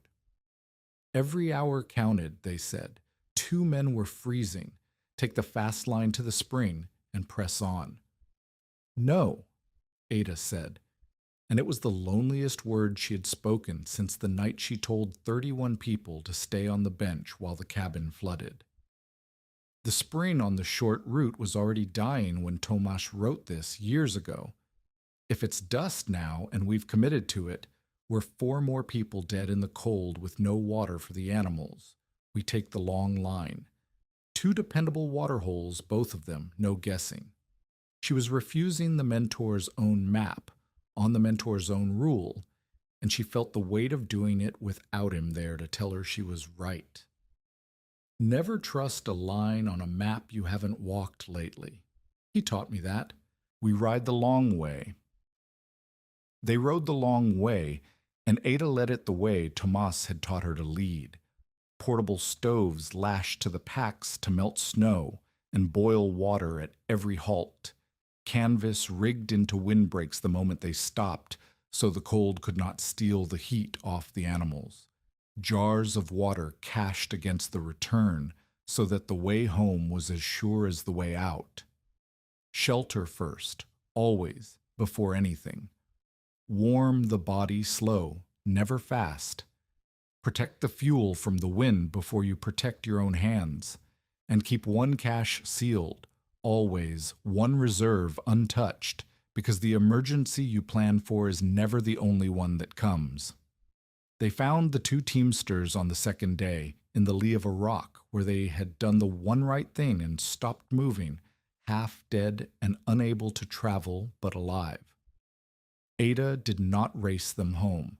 She did what the desert allowed and not what her fear demanded, sheltered them, warmed them by degrees, watered the animals, waited out the worst of the wind, and brought them back by the long, dependable line with the cached water, waiting exactly where she had left it. Every soul in that party came home, and she had done it with the mentor a year in his grave on his rule against his own map, which was the truest thing he had ever taught her, that a good teacher makes himself unnecessary. One of the 2 stranded wagons belonged to Virgil Sennett. Ada learned it when she pulled the near-dead driver into the windbreak, and he began, in his relief, to talk. He carried letters in his coat, orders in Sennett's own hand, and among them was the instruction that had nearly killed him. He had been told to run the short route and to bypass the widow's depot entirely, not to stop, not to water, not to shelter their Exxon, because Sennett would not pay her posted storage charge and would not have his men putting a single coin into the operation he meant to see auctioned. The man had frozen half to death on the short route because his employer had ordered him past the one safe stop on the corridor to save a storage fee. Ada read the letters by firelight and understood exactly what she held. It was leverage. She could carry these to the hearing, to the settlement, to the mail company, proof that Sennett had ordered his own driver into danger out of spite, that his war on the depot had nearly become a war on his own men. She rescued the crew, warmed them, brought them home the long, safe way, and returned Sennett his freight, every crate of it unopened, undamaged, without withholding a thing, without a word of leverage, without so much as sending him a bill. She did not do it to be kind to Sennett. She did it because she had learned, watching him, exactly what it looks like when a person uses other people's need as a weapon. And she had decided a long time ago in a flooded canyon that she would be the other thing. Let the letters do their own work. Let the town see that the widow's depot had brought Sennett's own frozen driver home alive, while Sennett sat warm in his rebuilt store, counting the storage fee he had saved. They did see. That was the beginning of the end of Virgil Sennett's authority in Mesquite Crossing, and it was not Ada who ended it. It was Sennett's own driver, telling anyone who would listen where he had been ordered to go and why, and what the widow had done instead. Even the men who worked Sennett's contracts began to do their arithmetic differently, because a man who will freeze his own driver to save a fee is a man whose next order might freeze you. If this story is reminding you that preparation only ever matters when the knowledge gets shared, that a system kept to yourself dies with you, pass it on to someone who builds for more than themselves. Because by the second winter, Ada's depot was no longer the only one. The stations up and down the corridor had begun to copy her, The way people copy anything that works once they have watched it work. A raised floor here, a stone magazine set well off from the fire there, a marked path to the high ground, a ledger on the wall with honest prices, and a reserve set aside for the crisis nobody wanted to name. Cached water on the hard roots, one cache always sealed. 11 women at neighboring stops were keeping preserving rooms and supply ledgers of their own before that winter ended. Some of them taught by Ada directly, some of them taught by the women Ada had taught, the knowledge spreading down the corridor the way water spreads, finding every low place that needed it.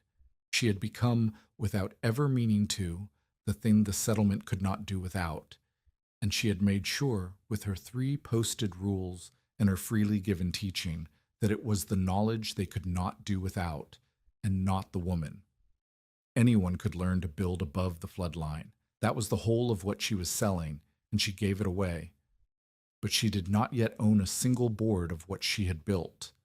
The auction had been stayed only until the hearing, and the hearing was coming, and Ada Vickers stood at the end of that second winter, established, respected, indispensable, and still one bad morning in a country courtroom away from losing every plank of it, to a man with an expired paper he did not know was dead.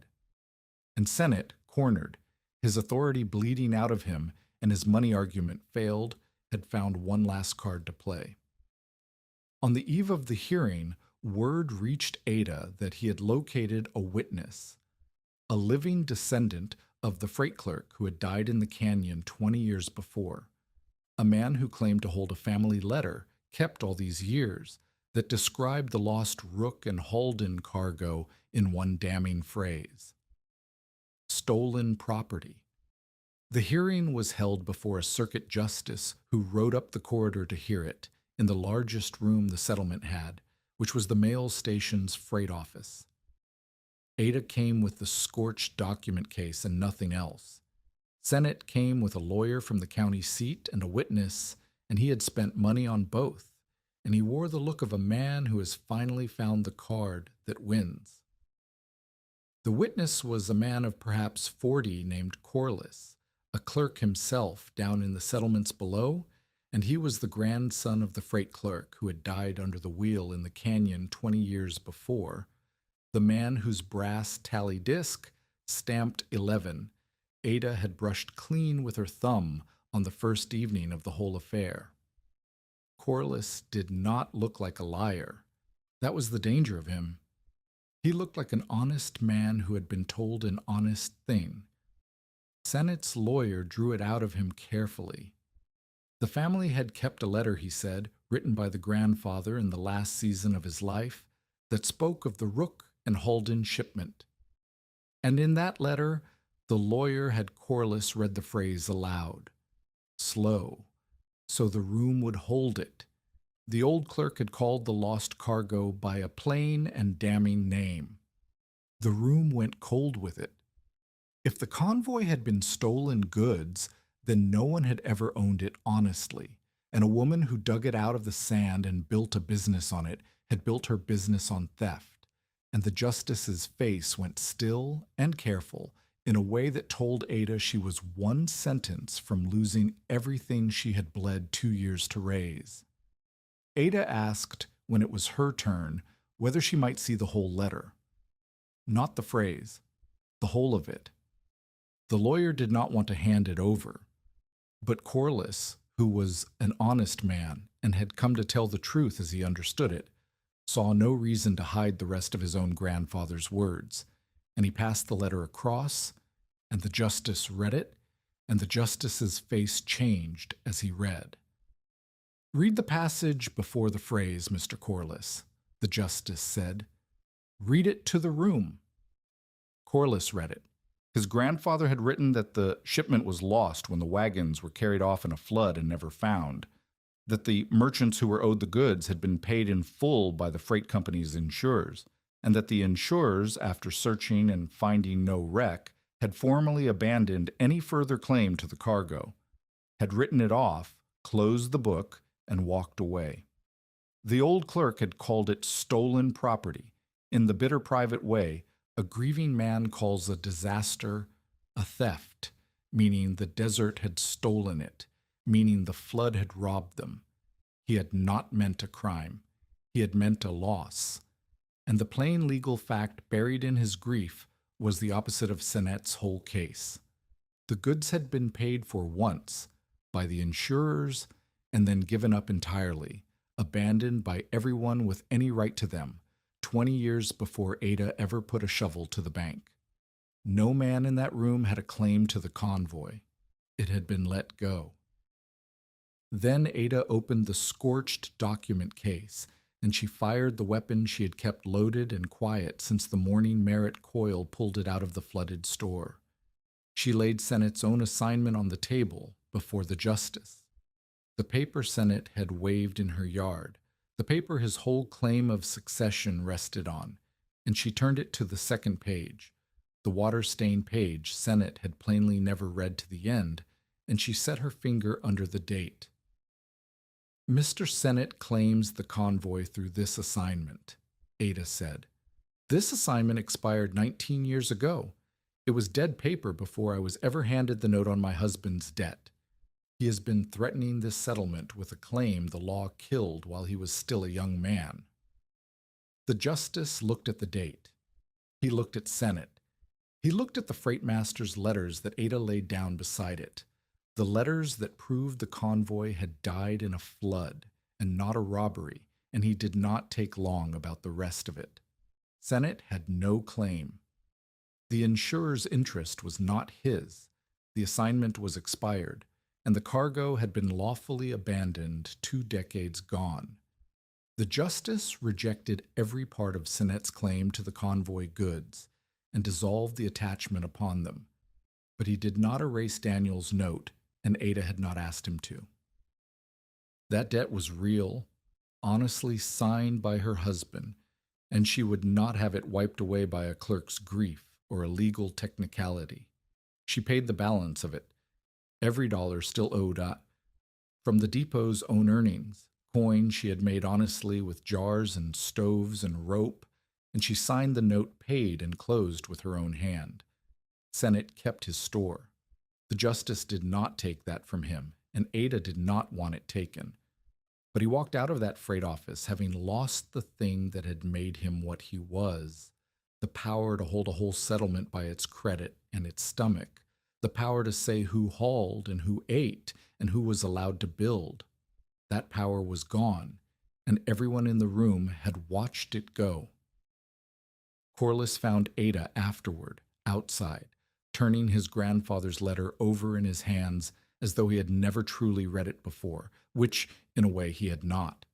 Sennett had shown him only the phrase and told him only the story that suited Sennett, and the honest man had come a hard day's ride to say a true thing that turned out to mean the opposite of what he'd been told. He was my grandfather, Corliss said, and I nearly used his own words to rob a woman who'd done no wrong. That man told me it was a simple thing. Tell the truth about the letter. You did tell the truth about the letter, Ada said. That's why it came out right. A lie needs the whole of a thing hidden. The truth only ever needs the whole of a thing read.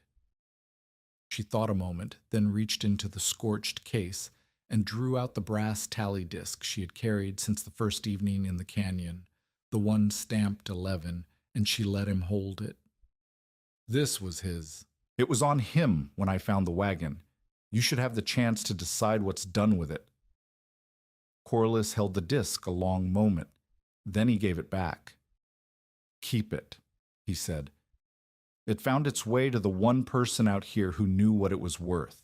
Let it stay with the depot. And he rode home, and that was the last Ada saw of him, but she kept the disc, and it would hang one day over the door. He did not surrender it graciously because that was not in him. For the better part of a year, he did not speak to Ada at all, and the settlement watched the two operations run side by side, his store on the low ground, her depot on the high, his prices and her prices posted where any man could set them next to each other and choose. He tried that year, The one weapon a merchant has left when he has lost everything else. He cut his prices below cost to starve her out. Flour, a third cheaper than she could match. Nails near given away. He had more money behind him than a widow with a depot, and he meant to bleed her dry in a price war he was sure he could outlast. For a few weeks, the settlement bought his cheap flour and wondered if the old order was coming back. It did not come back, and the reason it did not was the board. Ada did not drop her prices to chase him. She wrote on the board, plainly, what a fair price for flour was and why, and she wrote beside it that her prices did not move with a man's moods, and she kept her reserve deep, and her terms the same for everyone as she had every day since the flood. And the settlement, which had lived under prices that moved with one man's moods for a decade, understood what Sennett was doing and why, and understood that the day he starved her out, the cheap flour would end, and the old throat hold would return. They went back up the marked path to the honest board and paid the fair price, and let Sennett's cut-rate flour sit. A man cannot win a price war against a competitor whose real product is that her prices can be trusted. That was the year Sennett spent the last of his money learning it. The reckoning between them came, when it finally came, in the form of weather, the way most reckonings on that corridor did. A washout closed the road below Mesquite Crossing for 11 days in the autumn, and afraid of flour Sennett had bought on credit sat stranded and spoiling in the wet, and there was one dry raised floor in 50 miles with room to save it. Virgil Sennett climbed the marked path he had refused to climb for 2 years, and he stood in the door of the depot he had tried 3 ways to destroy, and he asked the widow Vickers if he might store his flour on her floor until the road opened. Ada did not gloat. She had watched a man use other people's need as a weapon, and she had decided long ago in a flooded canyon to be the other thing, and being the other thing meant she did not get to enjoy this. "You can," she said. "Same posted rate as everyone. It's on the board by the door. 2 cents the hundredweight the week, dry floor, and I'll not touch your sacks except to keep them off the ground." Sennett read the board. He read the same rate every teamster and every family paid, no more for him and no less, the terms written plain in charcoal where the whole world could check them against what he was charged. He took up the pen chained to the ledger, and he signed his name to store his flour at the widow's honest rate. And as he signed, he said the only thing he ever said to her that came close to an admission. "Your terms are hard," Sennett said. "They are written where you can read them," Ada answered. That was the whole of his conversion, and it was enough. He never became her friend. He became instead a man who paid the posted rate like everybody else, which was a far greater defeat for Virgil Sennett than friendship could ever have been. His flour stayed dry. He paid his 2 cents the hundredweight, and the settlement understood, watching him sign, that the age of one man holding the whole of them by the throat was over, and that it had been ended not by a stronger tyrant, but by a woman who simply wrote her prices on a board and made them the same for everyone, enemy and friend alike. Ada made no note of the day in her ledger beyond the 2 cents, but Nell, keeping the books beside her, told it years later as the day the war truly ended. Not the hearing, not the flood, but the plain morning Virgil Sennett stood in the door he had tried to burn shut and signed his own name under the same terms as the widow he had tried to ruin. By the year 1875, the depot was no longer a depot. It was an institution, and it ran like one. A traveler coming up the corridor on a summer evening would see it whole from a mile off, 2 raised storage buildings now standing high and dry on their stone piers above the old flood line. A stove room with 3 working units breathing smoke into the dusk. A treatment room with a real door. A shaded platform where the coach passengers rested out of the sun. A repair shed where a lame wheel could be made sound overnight. Well off from all of it, the length of a long stone's throw, stood the powder and lamp oil magazine, because Thomas Ibarra's rule that fire and powder do not live in the same house had outlived Thomas Ibarra and would outlive them all.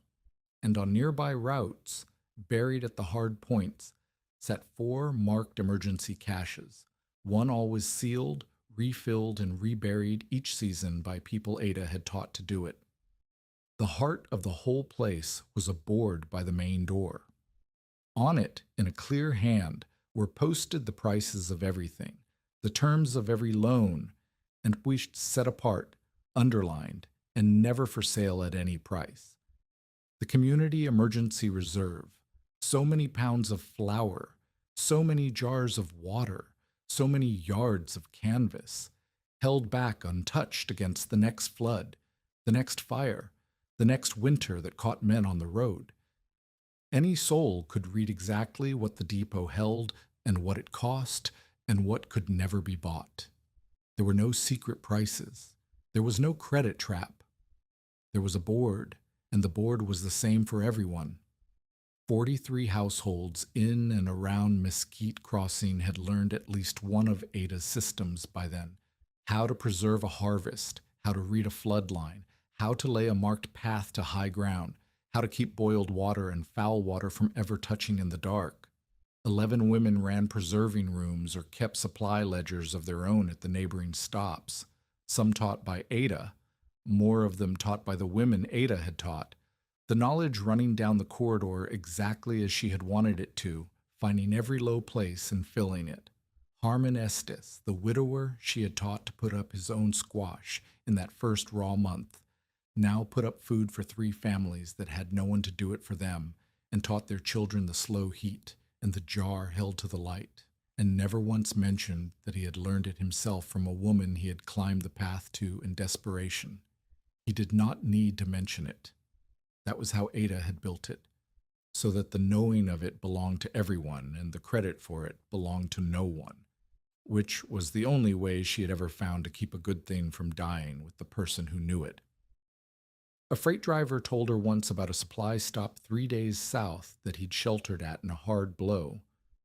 Raised floor above the flood line, powder magazine set well off, a board by the door with the prices posted plain, and a reserve marked never for sale.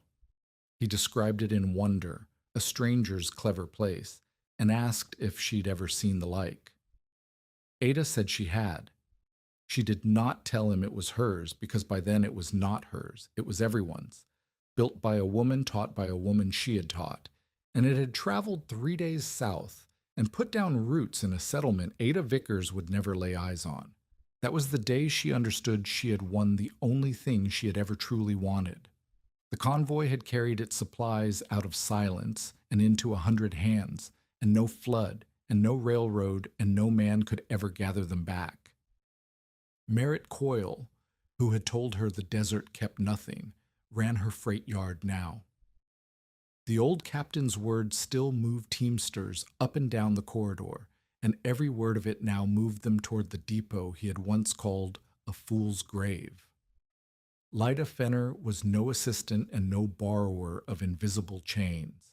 She was a full partner, her name beside Ada's on the terms posted by the door, the preserving side of the business hers to run as she saw fit. What all of it looked like, put together, was best seen on an ordinary evening, not a flood, not a crisis, just a summer dusk with the corridor busy. Take a single evening in that summer of '75. The westbound coach rolled in at sundown with a broken fellow on the near front wheel and a child aboard burning with fever, and behind it a freight teamster limped his string in with a cracked axle, and a driver half sick from bad water he'd drunk 2 stops back. On the old ground, any one of those troubles might have been a death. That evening, they were simply the work. Owen had the coach wheel off before the passengers were fully down, the cracked fellow marked and a sound one pulled from the numbered rack in the repair shed, and the coach would roll again by the next noon. The feverish child went to the treatment room, where a woman Ada had trained 2 winters back, not Ada herself, that was the point, cooled the fever with boiled water and clean cloth, and knew, because she had been taught, not to reach for the one thing in the chest that might do more harm than good. The sick teamster was given water from a marked jar, boiled and cooled and certain, and told plainly which barrel outside was foul and which was safe, the two of them standing a full body's length apart, the way the rule had said for 5 years.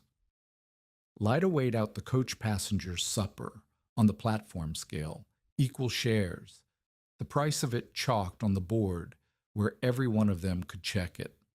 And through all of it, the emergency reserve sat on its shelf, untouched, so many pounds of flour and so many jars of water held back against a night that was not this night. No one that evening thought any of it remarkable. That was the whole measure of how far the settlement had come. A broken wheel, a fevered child, and fouled water, all met and handled in an evening's work by 6 people, not one of whom was named Ada Vickers, a settlement that could now save itself, which is the only kind of saving that lasts. Ada Vickers never married again, and she never needed to. The town waited some years for it, the way towns do, half expecting the widow with the depot to take a husband to run it, and the years went by and she did not, and the waiting stopped.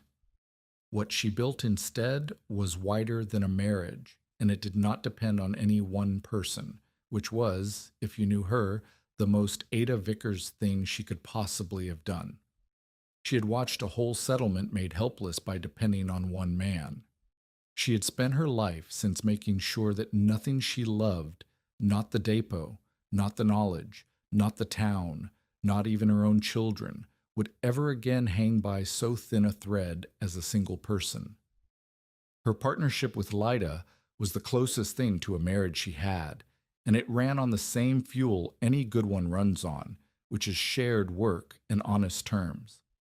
They quarreled the way partners quarrel, over whether to lease a second stove to the mail station, over how deep a reserve was deep enough, over whether a family 3 months behind should be carried a fourth. They settled it the way Ada settled everything, by writing the answer on the board where both of them and the whole town could hold them to it. Lida ran the preserving side into something Ada could never have built alone. 20 and 30 families a season putting up their own food in her rooms. And she did it, she liked to say, out of pure spite against the man who had once called her invisible chains a lie. There was a teaching that Ada gave over and over across those years that mattered more to her than any of the building. She would take a woman new to it, a widow most often, or a wife whose man was gone half the year on the freight lines, and she would not tell her how to preserve a harvest. She would put the jar in the woman's own hands. "Hold it to the light," Ada would say. "No, your light, your eye, not mine. You have to be the one who sees the crack, because I won't be standing here the night your children eat what's in it." She would make the woman find the flaw herself, reject the bad jar herself, seal the good one herself, and write the date in her own hand until the knowing lived in the woman's hands and not in Ada's mouth. Dozens of them. Then the dozens taught dozens more, and Ada would meet in her later years women who preserved a perfect winter's store and had never once heard her name, and she counted every one of them the truest wealth the Convoy ever gave her. The years compressed the way years do. There was the season Nell, grown now, took over the depot's ledgers entirely and began keeping them better than her mother ever had in a firm, exact hand, and later opened a school corner where she taught the settlement's children the arithmetic and the inventory methods that Ada had only ever been able to teach one pair of hands at a time. There was the winter Owen finished his apprenticeship at the repair shed and built, of his own design, a light emergency supply cart. Quick, tough, made to reach a stranded party fast where the heavy freight wagons could not, and Ada stood watching him load it and saw, without saying so, her father's shop and her father's hands come up again in her son. There was the year the railroad came. It came the way the flood had come, from far off and all at once, changing the country's commerce in a single season. New settlements sprang up along the line. Some of the old wagon routes emptied, and the men who had lived by them looked at the tracks the way the settlement had once looked at the widow Vickers, as the end of the only world they knew. Ada remembered the morning a delegation of teamsters climbed the marked path to ask her, of all people, what they were to do now, their whole trade dying under the iron rails. They expected her to be as frightened as they were. She was near 60 by then, and she had buried a husband and a mentor and outlasted a monopoly, and she was not frightened of a railroad. "You're asking the wrong question," she told them in the room above the depot floor. "You keep asking how to save the wagon route. The wagon route is the flood, and it's already coming down the wash, and you cannot turn it. Stop asking how to save the low ground. Ask where the high ground is now." She had read this country's water for 30 years. She read its commerce the same way. The trains will carry the freight. Fine. But a train cannot mend an axle, or nurse a fever, or feed a family the line forgot, or reach a section gang stranded by a washout the railroad hasn't learned to fear yet. That's your high ground. Go build on it. She built on it herself first to show them it could be done. The depot became less a supply store and more a repair shop, a food preservation center, a treatment room, an emergency store for the railroad workers and the isolated families the tracks left stranded. The freight changed. The rule beneath it never did. Find the low place, build above it, post the price on a board, and keep a reserve you will not sell against the day the water comes. Within 3 years, there were 4 such places along the new line, 2 of them built by men who had climbed her path that frightened morning, and the trade the teamsters had wept over had not died. It had only moved to higher ground. She crystallized the whole of her philosophy, once, late, for a young woman from a new railroad settlement who had ridden a full day to ask the famous Mrs. Vickers the secret of the depot that had survived a flood and a monopoly in the coming of the trains. "There's no secret," Ada told her. "A secret dies with the one who keeps it. An old friend of mine learned that too late, and I've spent my life since trying to unlearn it for both of us. Everything I know is on the board by the door, and everything the board doesn't hold, I'll teach you before you leave, for nothing, and you'll go home and teach it to 10 more.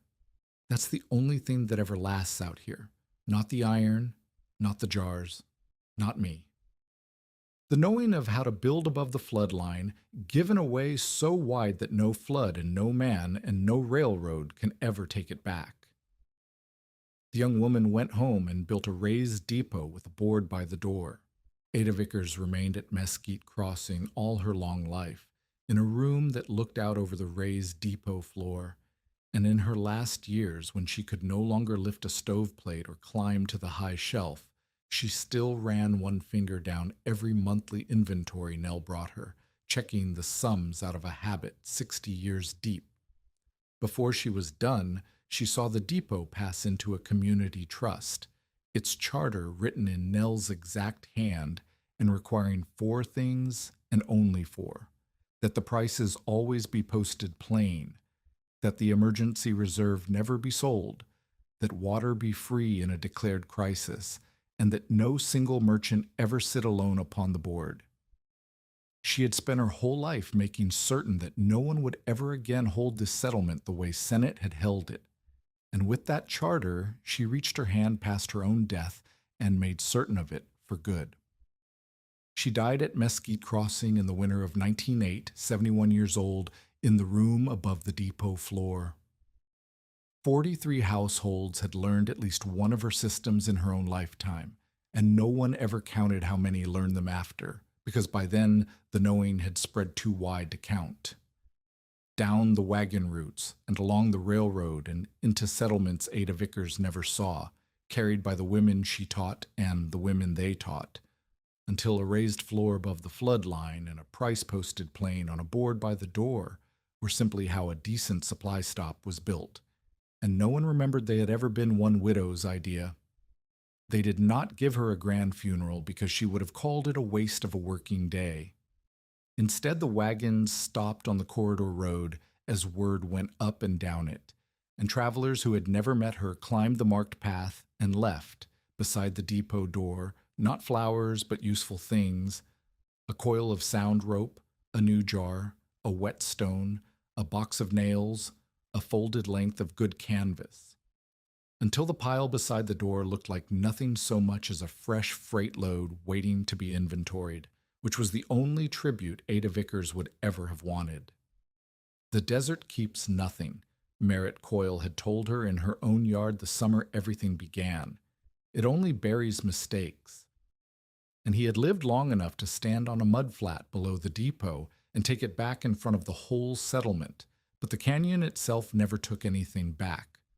Go and look at it now, more than 20 years after a widow first put a shovel to the flood-cut bank. The wagon wood has collapsed into the sand again. The excavation marks are gone. The last iron rims are rusting away to nothing, and the desert is quietly burying the convoy a second time, exactly as Coyle said it would, because he was right about the canyon. He was only wrong about the woman. Above the old flood line, the depot still stands. Its boards replaced a dozen times. Its canvas renewed season after season. Not one of its jars the jars she first carried up in her petticoats. And that is the whole of the difference, that Ada Vickers never tried to keep objects that could last forever, but turned abandoned things into knowledge that people could renew. Over the depot door, where her daughter hung it the spring after she died, still swings a single brass freight tally, stamped with the number 11, taken from the first dead man in the canyon, and beneath it a small painted board reads, "Found below the flood line, kept by those who built above it." The desert had buried the convoy, but Ada Vickers made certain it never carried its supplies into silence.